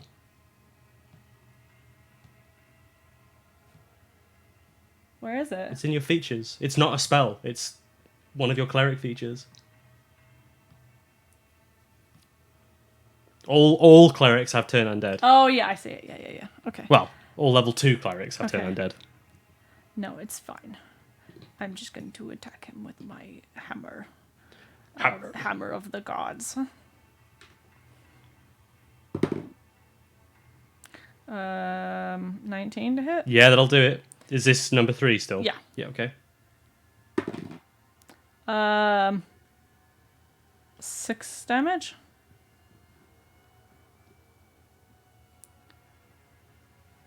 Okay. Yeah. I think I've been marking off on the wrong one, but never mind. Well, number 2 hasn't been hit at all. Yeah. That helps. I was marking off on number 2 and not number 3. So you know what? You just swap them around. Cheekily do that. We're just gonna pretend that's how it was. And Quinn's turn. How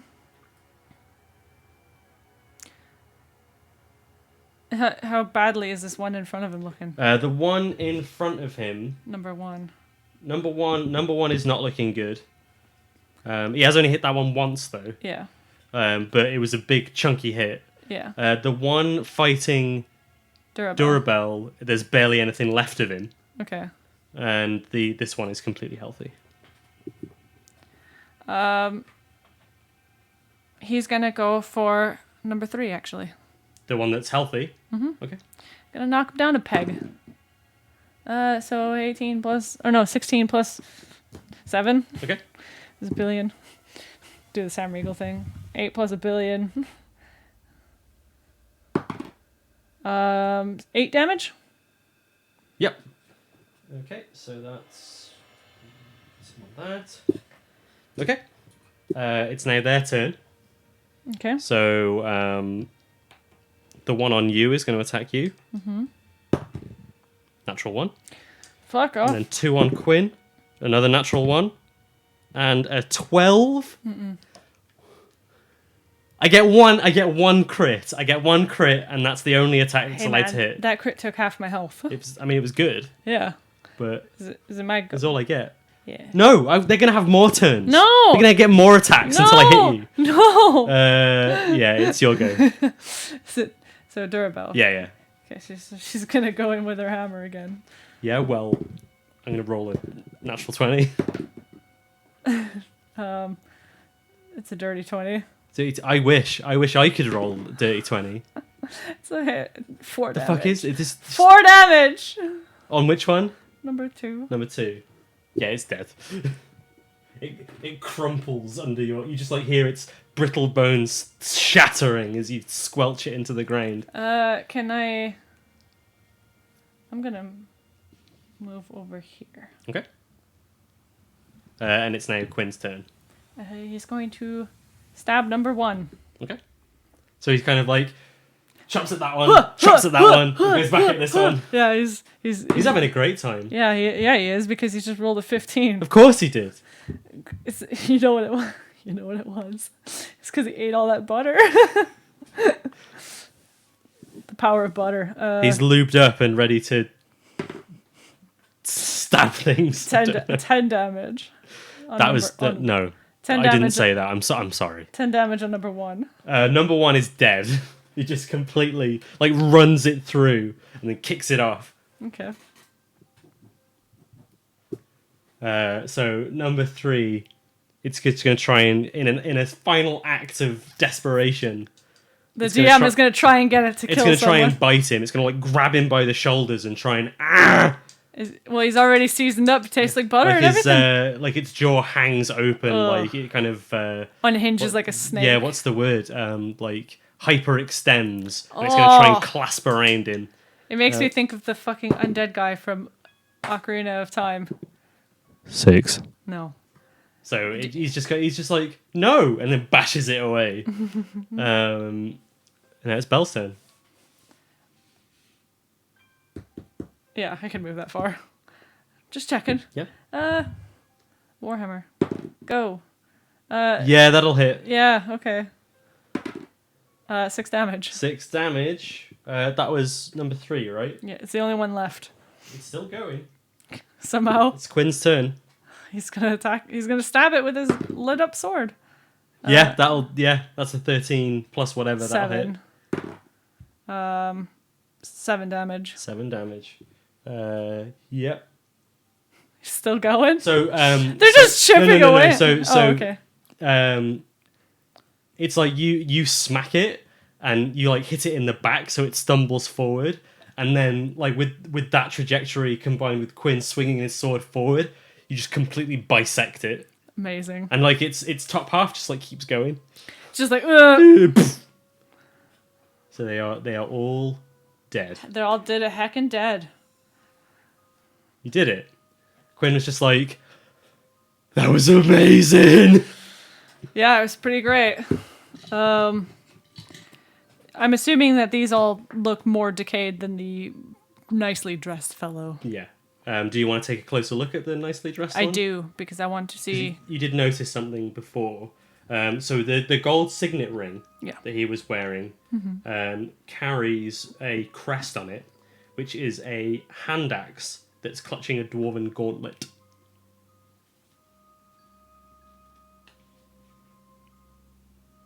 Do I recognize that symbol?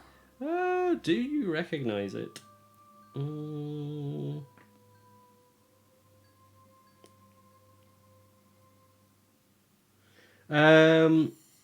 we'll say with your check before, you'll recognize it as the symbol of Axeholm. Okay. It was like the crest of this place. Right, okay. So you get the impression that whoever this guy was quite important. Out of curiosity, can I check and make an estimation of how long they've been rotting? Make a medicine check. It's the closest approximation that I can think of to... I'm just curious because this dude, I know dwarves live a long time, but like this guy looks like he was fucking rotting and has all these things. And from what I understand, Axeholm has been abandoned or something it feels like it's been abandoned for a while, or it's just been empty. I couldn't see shit with that. 9. You don't know. He's clearly fresher than the others, but you don't understand undead physiology enough to understand how, once the whatever curse takes them and makes them this form, does that slow down the process? Mm-hmm. You just don't know. Yeah. Okay. Okay. Yeah. So this area is clear. There is a room to the west, and on the eastern side, there are stairs that lead upwards. Okay. What is the ruin? Sorry? A room. Oh, a room. Sorry. Can I just poke my head into that room and see? Yeah, so you poke your head in through open the doors. You find a dining room. A carved stone dining table, flanked by a pair of equally long wooden benches. Above the table hang 2 iron chandeliers, their candles long since melted away.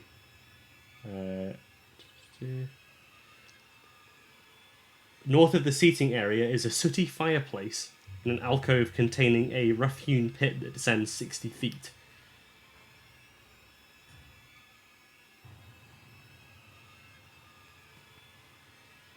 But it doesn't really look like there's anything in here.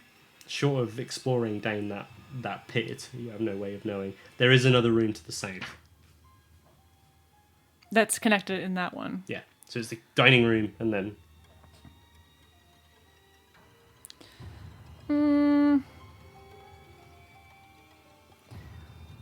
Let's go that way. Okay. It's a kitchen. I think. Hang on, let me just make sure that's right. Yeah. It's a kitchen. Just kidding. you open into a kitchen and it has everything that you would expect to find in a kitchen. It's mostly metal dishware, utensils, and drinking mugs. I'm assuming there is a sink with a working faucet as well. Yeah. What, did Quinn just turn it on to see if it'd work? He drinks a little bit of it. Probably tastes dusty. Not bad. Besides that. Yeah, I suppose I would probably refrain from. I say don't do that, kids. That's how you get Legionnaire's disease. I was gonna say, yeah, maybe refrain from drinking out of any more dirty taps that we find in here. But it's good to know that this has running water. Yeah. I mean, there's not much else in here, I imagine. Not in this area, no. So you can go back to the throne room. You can ascend up the stairs, or you can return back to the main hall and go back there. No, we'll ascend the stairs. Okay. So you arrive in. Ooh. So you arrive in a hallway that kind of. It's a. You go up north, and then it turns a corner to like an east-west hallway, and as you turn to the side, are you guys moving stealthily, or are you? Well, I mean, Durabel can move stealthily, but Quinn probably isn't moving. Well, I mean, he probably is, but I mean, he's got the glowing sword because he needs to be able to see. Yeah, so it'll be his check will be with disadvantage, but you can still make a stealth check if you want to. Okay, yeah. And then you can with advantage because you've got your booties. Okay, so I'll do myself first. So 16, 12, so 16 plus 2, so 18 for me. Quinn, on the other hand, he got 11. 11. Okay. Which sucks because his other roll was a 19. But that's fine. You guys both feel pretty stealthy. Like Quinn is kind of doing his best to hide the glowiness of the sword as much as possible. Yeah, maybe he partially sheathes it or something. As you poke your head around the corner, in very Ghostbusters style, you see the luminous, wispy form of a female elf floating in the dusty hallway before you. Its face is wreathed in a tangle of gossamer hair, and its body is clad in spectral rags that flutter around it. And despite making no noise, thanks to your armor, thanks to your shoes that are all explicitly designed to be easy to wear and quiet, her eyes immediately lock onto you. It's because I'm a dwarf. Her face distorts into like this look of rage, and it just screams, "Get out of my house!" I'm sorry if I blew out your eardrums. Shit. Well, Durabelle is partially she's just staring at you. Well, Durabelle is partly like, holy fuck, the ghost stories are true. I'm assuming if we don't leave, she's gonna fucking attack. I'm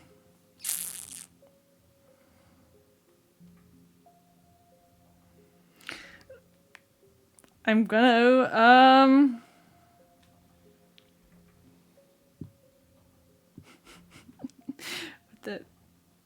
I don't know how that works on ghosts. I suppose it'd be worth a try. What? Go on, dead air. Sorry. Would I know if Turn Undead works on specters? You know that it works on undead. I guess, does a specter count as undead? There's only one way to find out, isn't there? I will stand my ground, and I will hold my symbol of Moradin, and I will remember the stories, and I will look at her, and I will be like, "This is not your home," and I will cast Turn Undead and see if that works. Okay, so the moment that you make an act that's like, yeah, I am not doing what you tell me to do, she's gonna be ready for a fight. So you need to roll initiative first. Okay. So I got. Is this just with these oh no, that's just stealth checks, isn't it? That's fine. Okay. I have a 14, and Quinn got 12.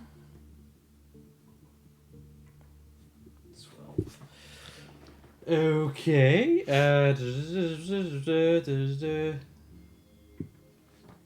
Sorry, bear with me 1 second. I do read through these, I promise. But you didn't know where I was going to go. That's the thing. There was today. like 4 or 5 different places that you could go, so I could only skim read all of them.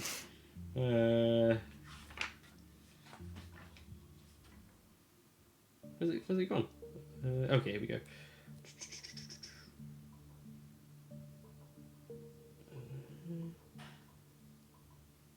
What was that? Just heard a loud click from outside the door. Did you run the washer, by the way, randomly? Yes. Did you pull all the stuff out already? Yes. Oh, okay. Okay. The Banshee gets to go first. Oh, shit. She rolled very well.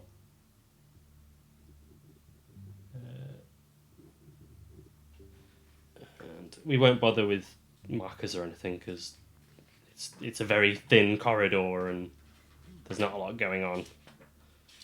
You guys will be able to get out of here. Here, Here, I'll put my dice tray under here so people can see my dice rolling for themselves. Okay. I need both you and Quinn to make wisdom saving throws as she kind of like pulls her hair out of her face and just reveals this like just horrendously disturbing face. Okay, so I'll do myself first. Wisdom save. Yeah. I mean, it's 21. Quinn has advantage on this save. Okay. I'm assuming. Yeah, okay. Well, you rolled a natural 20 anyway. Yeah. And a 19. So this like pulse of what did you get? Sorry. 21. 21. Total. Yeah. So this like you look at it and you see it and you're both overcome with this feeling of terror. Like, oh my god, what the hell is that? Yeah. But then it doesn't have any effect on you. You're just like, okay. Mm-hmm. And now it's your turn. Well, I'm going to use my channel divinity to turn undead on it. Okay. What is it? Return undead to me? You present your holy symbol and speak a prayer censuring the undead. Each undead that can see or hear you within 30 feet must make a wisdom save. If it fails, it is turned for a minute or until it takes damage. Must spend its turns trying to move as far away as it can and can't be willing to move into a space close within 30 feet. So it can't take reactions. A wisdom save, you say? Yeah. Okay. It doesn't actually say what the DC on here is. It's your spell save DC. So it's the same as your spells. Okay, I'll pull up my spells real quick. Oh, so it'll be... Because I've got ones that are charisma and... No, it says at the top. Or it should do anyway.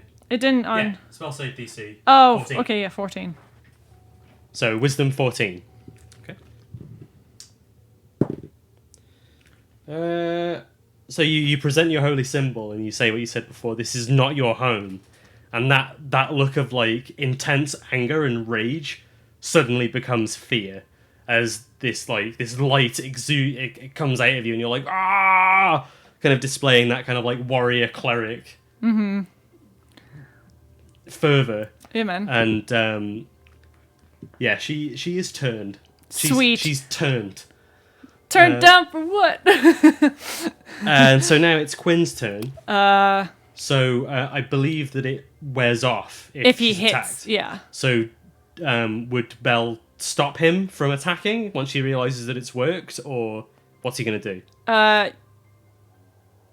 Yeah.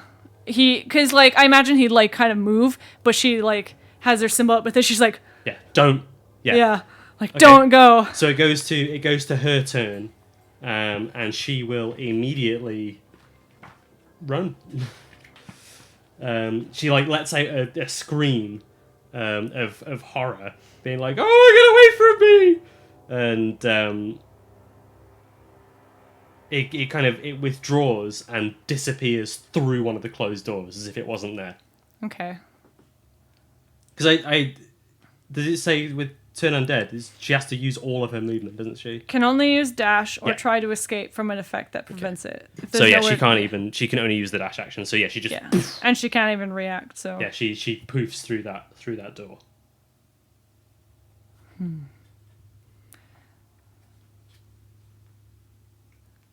we're going to follow. You're gonna follow her. Yeah. Okay.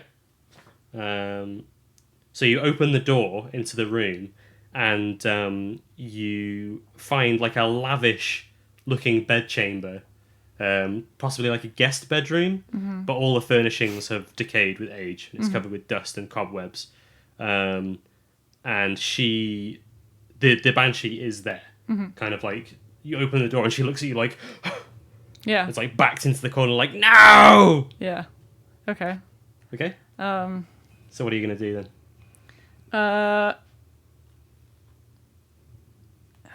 Do I get sort of the impression that I'm not going to be able to just push her away with this? I'm going to have to probably... Well, it only lasts for a minute, Okay. so... I'm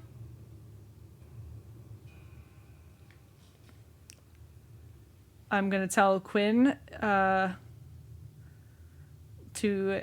I'm trying to think because he's not going to be able to hit it, but I'm just going to tell him because I would have given a couple of these for him to hold on to, just in case, so that we both have them.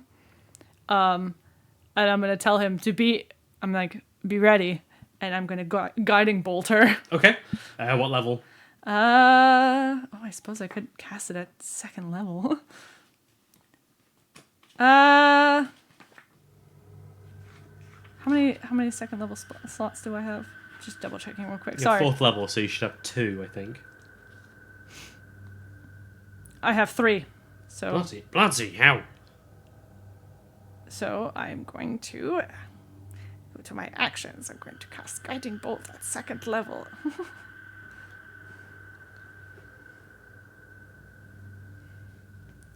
So just checking. She's immune to being frightened, but turn isn't the same as frightened, so it's okay. Okay.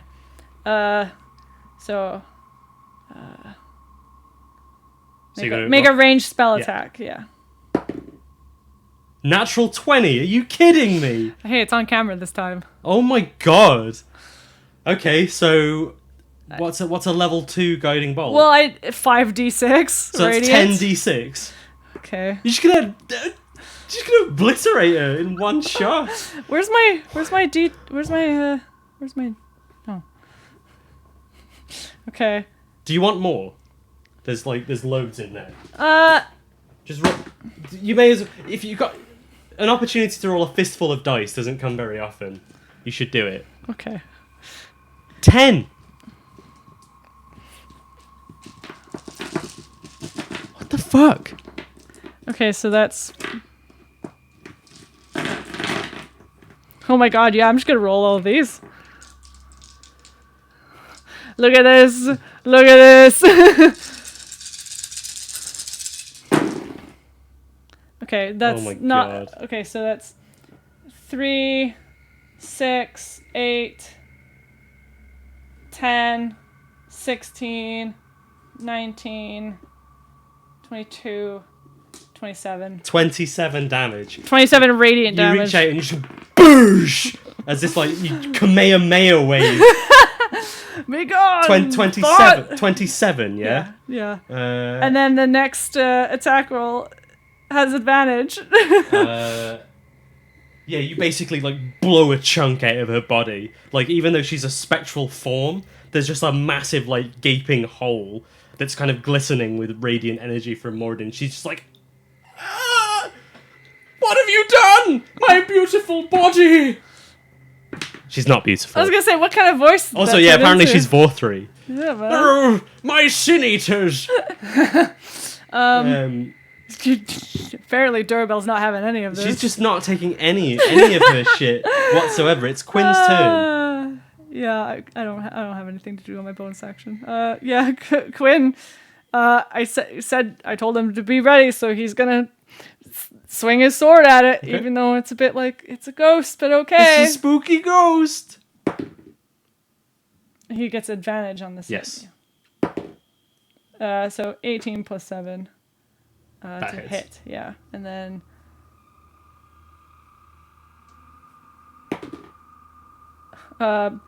4 damage. Well, it's 4 slashing damage, but it's 4. Yeah, I rolled a 1. Oh no, it would be 6. 6 slashing plus damage. 5. Yeah. Okay, so yeah, Quinn kind of goes. He looks at you and is like, "Hell yeah!" And he charges and he swipes, and she just kind of the sword, the blade goes through, and she dissipates and reforms by the sword. How much damage did you say? 6. Yeah. It's 6 slashing, but I can't imagine that.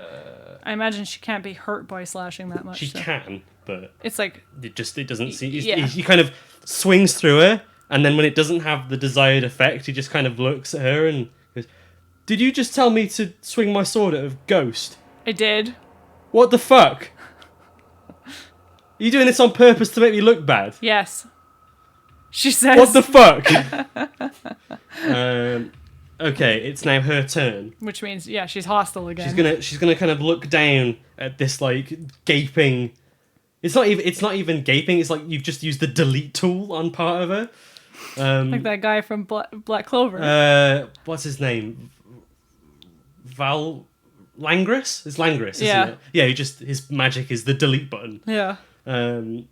Yeah, she looks down at that, and then just kind of like slowly looks up at the pair of you, and she is just going to scream, and the scream like is all encompassing, like it invades your brain, and like Quinn like has to stagger backwards, as it like if this place had Windows, they would all smash. The doors like rattle on their hinges. Both of you need to make Constitution saving throws. Constitution saves. Yeah. Okay, I'll do myself first. 21 and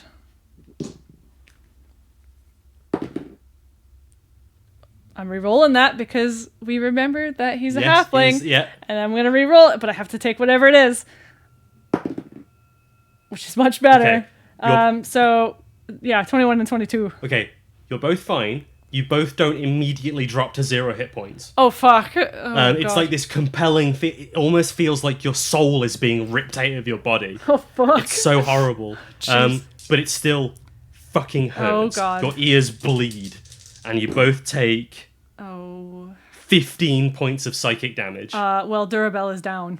So yeah, she just like reaches up and grabs her ears, like ah, and then poof, collapses. 15 points of damage. Yeah.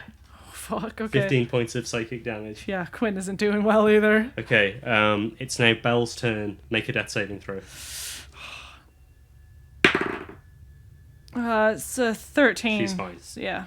As long as it's above 10, right? Yeah. Okay. Yeah. Well, it's 10 or above. Yeah. Quinn's turn. He is immediately going to run for Durabelle. Because assuming you were at range to cast Guiding Bolt. Well, the range on it's like 120 feet. Yeah, but what I mean is... He's going to back up, yeah. So she's going to try and attack him. Cocked.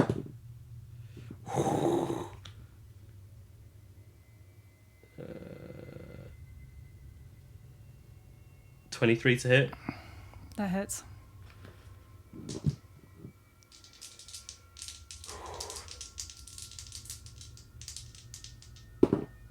That's it, yep. Is that enough? I can see the dice. He's only had 3 hit points. Quinn drops as well. Everything goes dark. And you just hear this, like, resounding... Leave! You don't know how much time has passed. You just feel Quinn shake you awake. Right. He's got like blood all down the sides of his face from the wail. Mm-hmm. And he's like, Belle, wake up. Belle! She wakes up, I guess. Yeah. I don't know why, but we're alive. Just that fucking... She screamed and you dropped and... You're at 1 hit point. Okay. Okay, so hold on. I'm just going to put us back up to 1.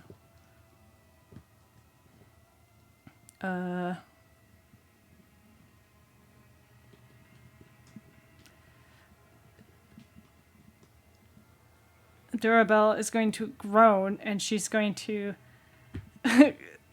grab Quinn by the scruff a little bit and be like, why didn't you drink a healing potion?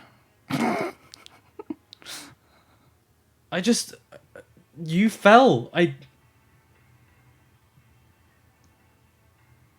was gonna get one to you, and then I took my eyes off her, and the next thing I felt was just cold and nothing. I don't know where she's gone. Are we still in the room that we were fighting? You haven't moved anywhere. The most reasonable conclusion you can come to is that because you hurt her so badly, she ran. I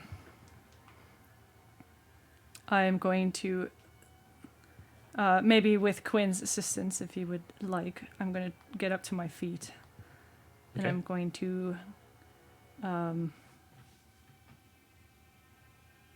I'm gonna do a prayer of healing. Okay, so you sit for 10 minutes and cast Prayer of Healing. Yeah, I have to do it. I have to do it at that. It's a ritual. It doesn't cost a spell slot. Oh shit. I need to undo that one then. Okay, there we go. Yeah, it's a healing spell that you can cast like during downtime. 2d8 plus spell casting ability modifier, which is 4. yeah. So 7, 12, 16. 16 points. Yeah. That's not bad. Don't forget you have Preserve Life as well. What does that add? Or what does that do? You're casting a spell, so it's the spell's level So, plus 2. So plus 4? Yeah, if it's a second level spell, then yeah, it'd be an additional 4. So it's 20 healing then. Okay. Sorry, I thought that was a channel divinity for some reason. You have two effects. You have the one of Preserve Life is your channel divinity, and then you have Disciple of Life, which gives you the extra healing. Right. Okay. The Preserve Life is the one that uses channel divinity to do 20. Tops you up to. Yeah. Okay. Okay. So I take. Yeah, that's because you don't have a channel divinity available to do that. That's why I was confused. But yeah, you do get more. So yeah, you both get 20. Yeah. So you're both on like 21. Yeah. At this point. Yeah.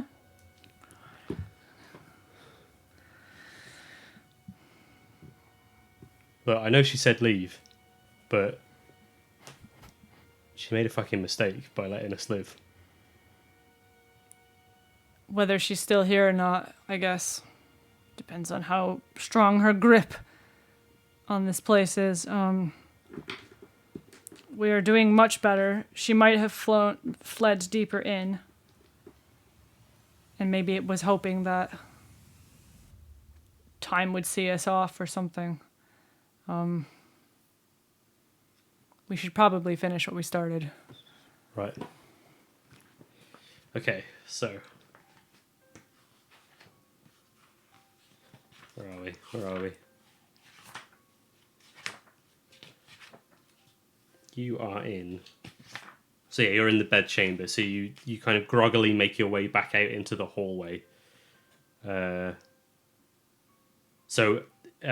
are 3 other doors. There's one that leads to the north, and then there are 2 doors to the south. The one that you were in was the middle door, so there's 2 others. Let's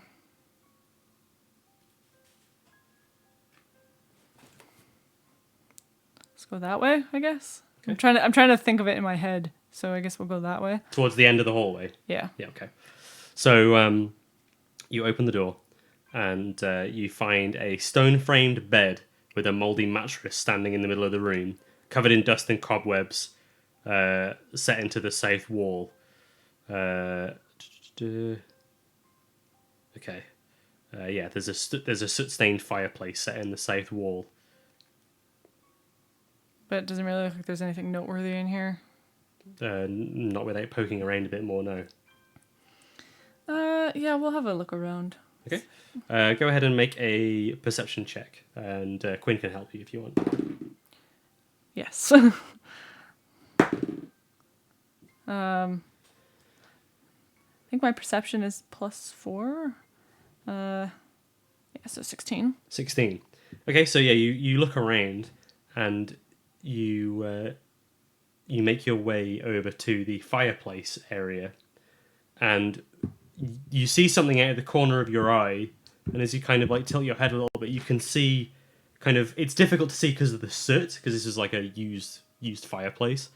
You brush that away, and you find the same symbol as was on the guy's signet ring, but in reverse, as like an inlay within the wall. The moment that you notice that, you hear a "Gah!" and this like bird-like creature comes out of the fireplace and attacks you. So you need to roll initiative. It's not the Banshee though, at least. Wow, Doorbell is not doing well. I gotta do for Quinn as well. Yes.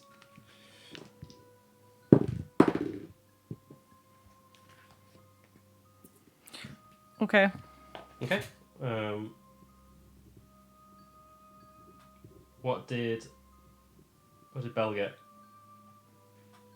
3. What did Quinn get?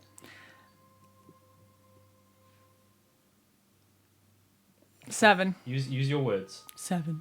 Sorry. Okay. They got significantly higher than that. They got the drop. They got the drop on Durabel. So they're like these little. I think you might have fought them before. Actually, they're the same creatures that you fought in the upper floors of the woodland manse. You know, like with the long proboscis noses that try and latch onto you. It's just them. So they're gonna try and. How many is there? There's 2. Oh, okay. One. Neither of them hit though. And then it's Quinn's go. He's gonna swing his fucking sword. 9 plus 7. 16? 16 hits. 10 damage. You splat it against the wall. Sweet. Oh, that was Quinn, wasn't it? Yeah. So he splats it against the wall. Yeah. And now it's your turn. Hammer. That is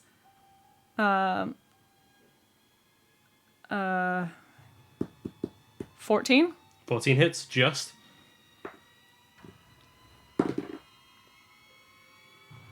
Uh, 11 damage. Yeah, that one gets splattered against the wall as well. Well, that was super thrilling. It's a bit anticlimactic after that whole Yeah. banshee thing.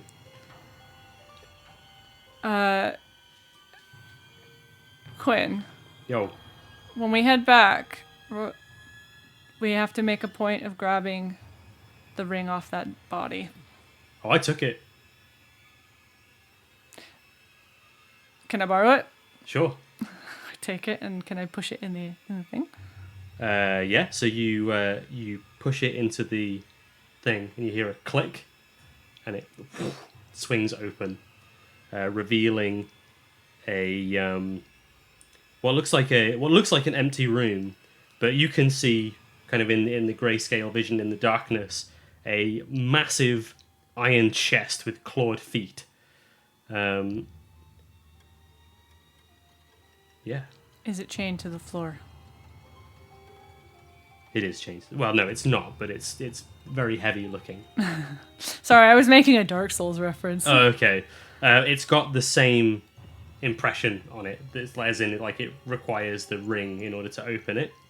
Okay, I'm going to go over and I'm going to. Well, actually, before I go into, I want to see if there's anything off about it. Okay. Roll an investigation check. 9.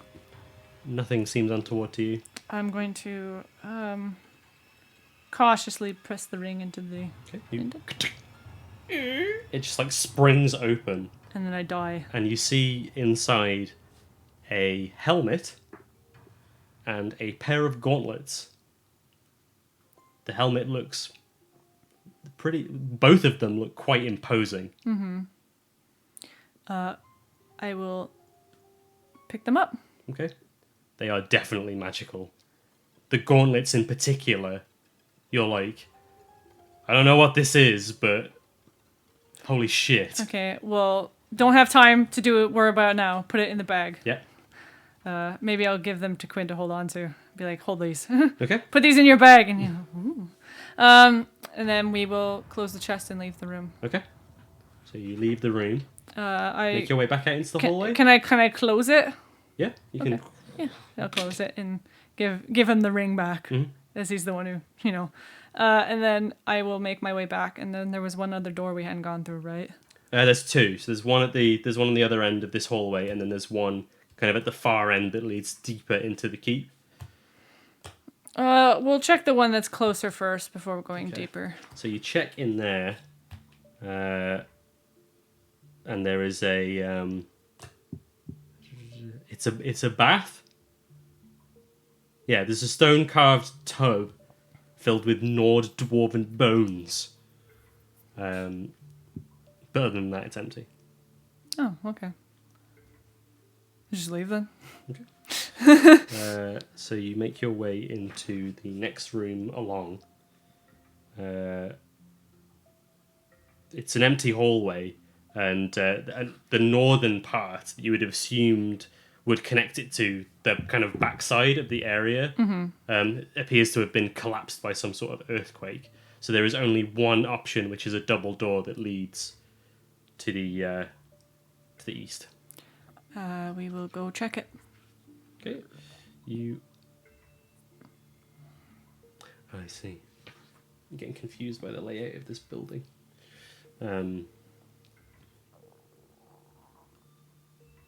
So you open the door, and it basically opens out into a balcony, which overlooks the first hallway that you entered into. Okay. I believe that's right. Yeah, it's just a small stone balcony that overlooks that section. Do I see others? Just if I do a quick glance, are there other stone balconies? No. So this is the only one. Okay. Yeah, just the east exit. Okay. I mean, that's all that was up here, isn't there? You can't progress any further because of the collapse. Yeah, because of the collapse wall. So we're gonna have to make our way back, all the way to the throne room, I believe. Go back down the stairs to the throne room, and and out that way. Yeah. So Quinn is just like, well, now what?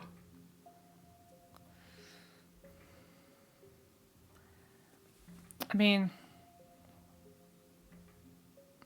I mean, this place is quite huge. Aside from examining every nook and cranny, we don't know how cleared out it is. I think we've done a pretty good job. Yeah. I am a little bit concerned about the ghost still. Yeah, she's probably still here somewhere. Roll a religion check. Oh, I'm bad at those. I'm a cleric who's bad at religion checks. You got a nat 20. Unless I roll a natural 20. So banshees specifically kind of bind themselves to locations. Mm-hmm. So while she may have left you for dead, she won't have gone very far. Yeah. So she's possibly escaped into an area that she thought that you couldn't get to. Mm-hmm. Or maybe just, rather than that, because she would have assumed that you would have just died in there, she probably just tried to get away to recover. Mm-hmm. But she wouldn't have left the area. She's definitely still here somewhere. Yeah. I imagine she wouldn't have gone too deep, though. So we'll have to... If we just press on a little bit further, I'm sure she'll turn up. Unless bar making some noise and trying to draw her out into this big expansive room. So what do you think? Draw her out and try and kill her? Yeah. I'm down for that. And he just starts. Well, where do you want to fight her? Do you want to fight her downstairs or? You would know specifically with that natural 20. With a stroke of luck. Well, no, with that 20, you would know that they have something. Oh, right, okay. No, it's fine. But you would assume that the best place to go would probably be somewhere where you can easily get outside. Because she won't be able to follow you very easily. Can we go to the big hallway by the doors that go to the... I mean, is the gate still... Or is the portcullis still open? No, it would have closed when you came back. Barring propping that open.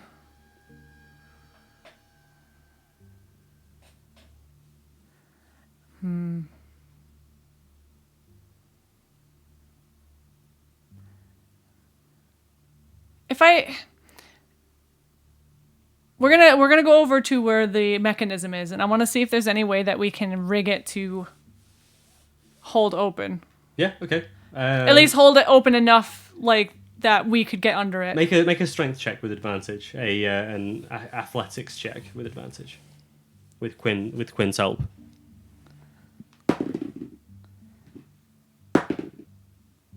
15? 15, yeah. So you're able to pull it up by another 5 feet and then kind of jam the chain underneath one of the ballistas. Yeah. So it kind of holds open, sorry, but you don't know how long that's going to hold for. Right.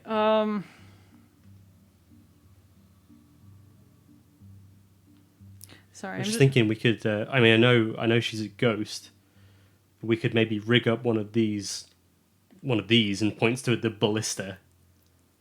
It's like maybe I could use one of these to at least get one good shot in on her.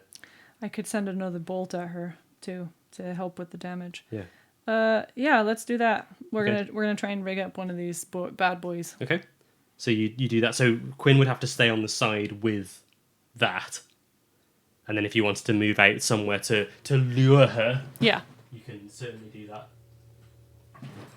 So Quinn it'll take him some time to rig up, well, not about 30 seconds to load up one of the bolts, kind of aim it in position, kind of show you roughly where she needs to be in order for it to hit. Okay. And then he's like, good to go. Okay, so then I'm gonna go downstairs, Okay. and He's going to ready his action to fire the bolt as soon as she shows up. I'm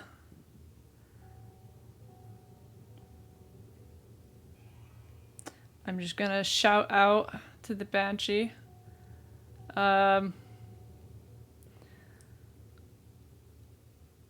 Just trying to think of what to say. Tell her she's shit.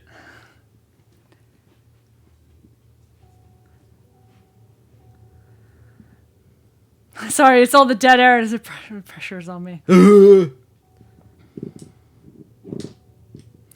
Hey, Elf, why don't you come out here and finish what you started? The sound of your voice like reverberates. And I hit my hammer against the floor a couple times. Yeah, your voice and all the noise that you're making reverberates through the hall, and you see this pair of spectral feet like descend down from the ceiling, slowly revealing her presence, and it's scary. Like there's this weird feeling that you've not felt before. Something about the sight of this creature chills you to your core. Mm-hmm. Possibly as a result of what she did. You don't know. Yeah. It doesn't matter though right now.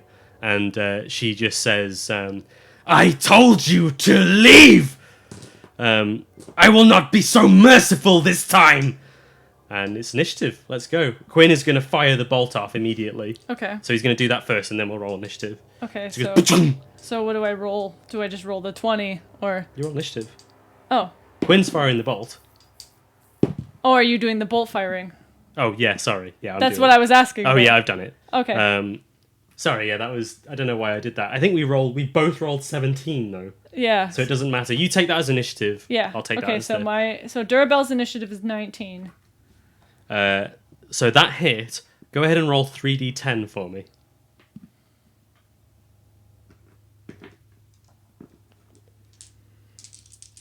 That is 10, right? Yeah. That one's cocked. Yes. I mean, that's 20? 20 damage, 20 damage. So the bolt passes through her, but she does let out like a... Yeah. That fucking really hurt. And then Quinn's initiative now that I can roll for it. It's a 4. 4.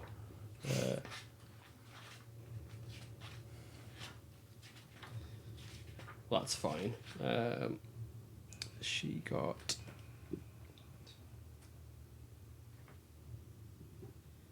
What did you get on your initiative? 19. 19. What did Quinn get? 4. 4 total. Yeah. Okay. Then it's your turn to go first. I'm just gonna level 1 guiding bolt her this time. Okay. Okay, so I'm just casting it, and then... Oof. don't think that's gonna hit. It's plus the spell casting thing, right? Yes. Plus your spellcasting modifier. Oh, the modifier or the attack? There's a spell attack bonus, so just add that. Okay, so it's 11. 11, yeah, that does not hit. She's cottoned on. There's a moment as you look at her, you're just not concentrating properly. Like, there's just something about that experience that you felt, and you throw out the guiding bolt, and it just streaks past her, and she cackles at you. Okay. It's now Quinn gets to go next. I think he's just gonna squeeze through the arrow slit because he hasn't got time to set up the ballista again. So he's gonna squeeze through the arrow slit and go in for another attack. Is she close enough to attack? Yeah. She okay. Can. I just wasn't sure if she like came into range. This hallway is quite enclosed. So. Okay. Oh, okay. Yeah. Oh, it's a 19. A critical hit. Okay. Okay, so it's 5, 7, 12 damage. Plus his modifier. That's the +5.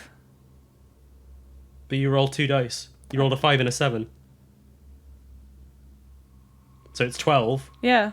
Plus.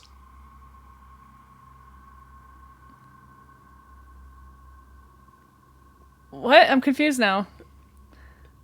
Every character gets a bonus to damage equal to their strength modifier. Yeah. Plus is 2. You rolled 2 dice because you rolled a crit. The 2 dice was 12. Was it? Because I thought I rolled... I thought you rolled a 5 and a 7. No, I rolled 12 total.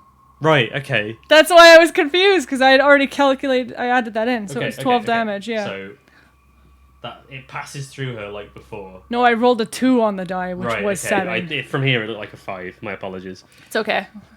Okay. So, yeah, so his sword passes through her. He's just like, I need to get some better weapons, man. And it's her turn.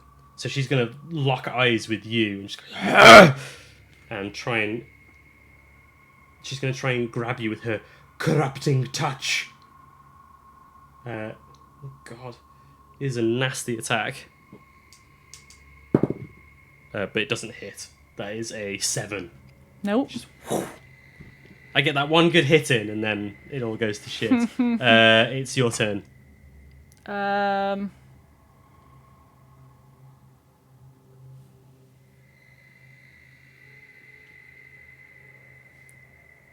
Sorry, I'm just checking something. I'm going to cast... Oh, wait. Okay, yeah. I'm going to cast... Technically, she would have had to have moved towards you to do that, because you cast Guiding Bolt. Quinn can attack. Okay, I'll do that real quick then. Sorry. 12 plus 7, so 19. Yeah, that hits. 5... 10 damage. 10 damage, okay. And now you still turn. Now I'm going to cast Bless on myself and Quinn. Okay. So I'm concentrating. I've got my concentration hat on. Mm-hmm. And then I'm going to... So that was my action. Yep. Can I bonus action spiritual weapon? Not when you cast Bless. That's what I thought. Okay. That's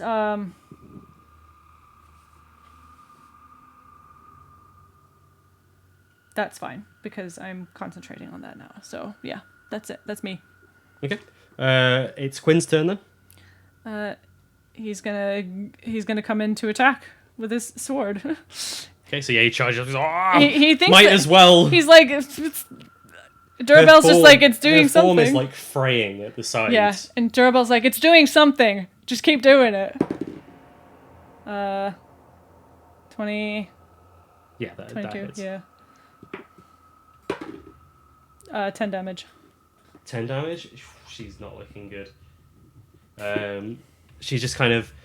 She's got this big like gaping wound from where the first guiding bolt hit her. Her like form is starting to, like I say, fray. Like it's almost like her being is untangling, and she just looks at you and is like, This is my home!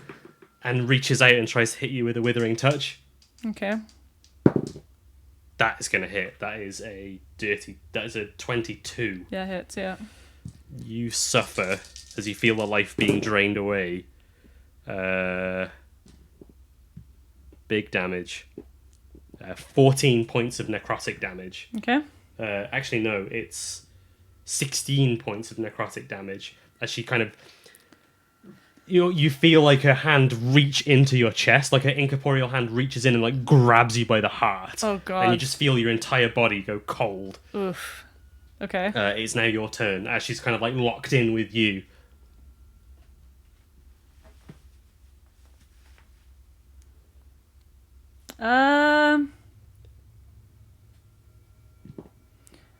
Is Sacred Flame would that be at disadvantage doing it this close to her? No, it's a saving throw, so it doesn't matter. Okay. Yeah, I'm gonna do Sacred Flame. Okay. So that's a Dex save of 14. dex save of 14. That is a 10. That's a fail. So she takes 1d8 radiant damage. She takes 8 radiant damage. So she reaches in and like grabs you by the heart and says, I told you, this is my home. I was merciful in giving you one chance to leave. You ignored that chance, and now you will die. But then, like, you see like her eyes widen as she kind of like pulls her hand out, and it's just on fire with this radiant energy. And she just kind of like looks at you with this look of confusion, like anger, hatred, and fear. Like, what? She is still alive. No, she's dying. Oh, okay. But I'm giving you an opportunity. Oh, no, okay, no. I'm giving you an opportunity to roleplay, my Okay, dear. you didn't. I wasn't sure. I was going to give you an opportunity to say something, and then I was going to roll out, and now it's all. I didn't realize. Okay. So as the natural 20, 66, big deads. As the flames are like the sacred flames are like crawling up her body, I just say, "This was never your home, but now you will find rest despite all of the horrors you have done." Okay, and then the flames consume her, and she just lets out like one last scream. Quinn like goes to cover his ears, but it starts to come out, and then it's just kind of peters out into nothing. Yeah, and it's just into the wind. Mm-hmm. Gone. Would I know that any of these fucking ghostly ghouly guys, if they still exist, would they have died because she is not around, or is that just like a separate thing? Roll a religion check. 10. You don't think so. Okay. Like them being around is probably a result of her. But if there are any more, then they might still be around. But I think you feel confident that the major threat has been neutralized. I feel like they're also weak enough that if the because I imagine there are some sort of like, I don't know, guards. Is there some sort of guard force in Vandalin or something? There's a militia, but nothing too ridiculous. Well, I mean, there's enough there that if they did encounter these boys, I feel like maybe they wouldn't have a problem because they went down pretty easy. I mean, there's going to be other dangers in there anyway. Just like yeah, the but I mean, if it's there. just an evacuation for like a brief moment, then I feel like this should be fine. And Quinn's like they can deal with that. We can just warn them about it as well. We've opened the place. We've gotten rid of the big threats in there. I think they'll be fine. I think they can deal with some, I don't know, fucking spiders or whatever. Yeah. Durable's not doing so well, but she's just like... You feel, kind of as the pair of you are walking away, you feel like a sting. And you, it's kind of like... it's in your head. Like, there's just this feeling that something isn't quite right. Mm-hmm. Like that, almost like that scream that knocked you out has knocked something loose in your brain. Okay. You don't... Something's wrong. Mm-hmm. Okay. but you can't quite put your finger on what exactly. Yeah. Well, I'm fucking freezing. Let's go. Okay, yeah, let's get out of here. So, complete. So yeah, you go back and you report to Harbin Wester. Our favorite boy, Harbin Wester. What do you report to him? Like what do you actually say to him? Because that was a thing on the board, wasn't it? Yes. We've gone to Axeholm and we've cleared out the big threats of their. So it's a good evacuation point in the event a dragon does appear. Is it completely empty? We believe so. But if there is anything left, it's nothing that the local guard couldn't take care of. Very well. But if you're not absolutely confident, then I'm not absolutely confident I can pay you the full reward. I am absolutely confident that whatever is left can be dealt with. Roll a persuasion check.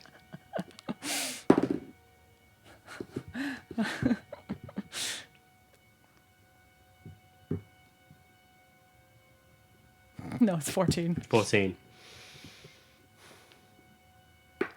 Yes, but this does mean that I have to divert man hours into clearing up the remainder of whatever is in there. I will take your word that it can be done. But these men must be paid 200 gold? That will be a 50 gold deduction. Fine. It pays for the There's a potions. jingly. Oh. 1, 2, 3, 4. Don't worry, this will be shorter now that your reward has been reduced. Maybe that's part of the reason why Durabel was okay She's with just fine with it. She's like, fuck this counting. Okay. Quest complete. Hey. So there are a few things happen. Okay. If you want to take some time to identify your yes, your new find, I'm sure Quinn is more excited because I think you're going to be very pleased. Okay. With what you found. I'm very pleased that you found them. Okay. So we've actually done quite well. This one's gone on quite long. Let me find the. Oh, wrong way. What's this? Oh, these are the potions. Okay. So the first one I'm going to show you is. Oh, was it? What? Can't even remember if you got that.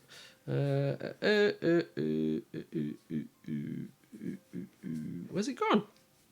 Yeah, man. That's just you, right now. That's Durabel when she's looking at the banshee, and it's like, get the fuck out of here. So this is the helmet. Oh god. Okay. Hide those spoilery drawings. Oh my god, that's so good. They're amazing, aren't they? That's so good. So it's the dread helm. This fearsome steel helm makes your eyes glow red while you wear it. I feel like Quinn would be like, Durabel, please. You have to use it. No. He'd be like, me? You could be this imposing, like, because I'm like, I don't know. I don't think it looked right on me. Durabel puts it on. And then like the moment that you put it on, there's like a psh, and then your eyes glow red. Like you can still see like. Oh yeah, I figure. Like your eyes just go red. You can design that. Like it doesn't have to be like a full face thing. You can design it however you like, but while you're wearing it, your eyes are red. And I just turn to Quinn. I go, "What do you think?" I'm terrified. I'm pooing my pants already. Okay. Now, the gauntlets. And whatever you do, like however you design these should probably match. Mm-hmm. But so these are the gauntlets of ogre power. Your strength score is 19 while you wear them. They have no effect on you if your strength is 19. Damn, that's pretty intense. That's a pretty big boost for you, isn't it? Like, it's not a huge one, but oh shit! You're right. I almost keep showing off my fucking Discord on there. So my strength is... It actually wouldn't be that much of a boost for me. What is your strength? 17. So But it'd be a 2 point... So it'd be +4. It would bring your strength bonus up to +4, which I do Yeah. think is significant. Yeah, and then Quinn. Quinn has the same, so either one of us would benefit from it. It's pretty good, actually. Yeah. Gauntlets of Ogre Power. Very good stuff. What does Quinn think of them? It's like, it's cool, isn't it? Would they be something you'd be interested in wearing? You stop it. Stop trying to palm your shit off on me. But it's not my shit. You're the one who picked up the ring. Yeah, but you earned these. I'm the one who owes you in this situation. Like if you think that they'll be better on me, like if you think that I can be more useful to you with these, then fine. But you have first refusal. Okay, fine. I will decide on that by next game. Okay. I just feel like you're like this is Belle's story, not Quinn's story. No, I know. It's just he's my companion. I want to make sure that. Okay. Yeah. I just don't want by the end of it to be like Quinn has all the magic items and you don't have any of them. No, it's not that. It's more just like I guess I want us to both be beefed up and ready to go. It's also a lot harder to modify his stat block when you start shoving magical items onto him. Oh, is that actually why you don't want me to take? Not really, but like it's enough of a pain to remember that he gets a +2 bonus and also to all of his attacks. Yeah. But anyway, we've overran a little bit.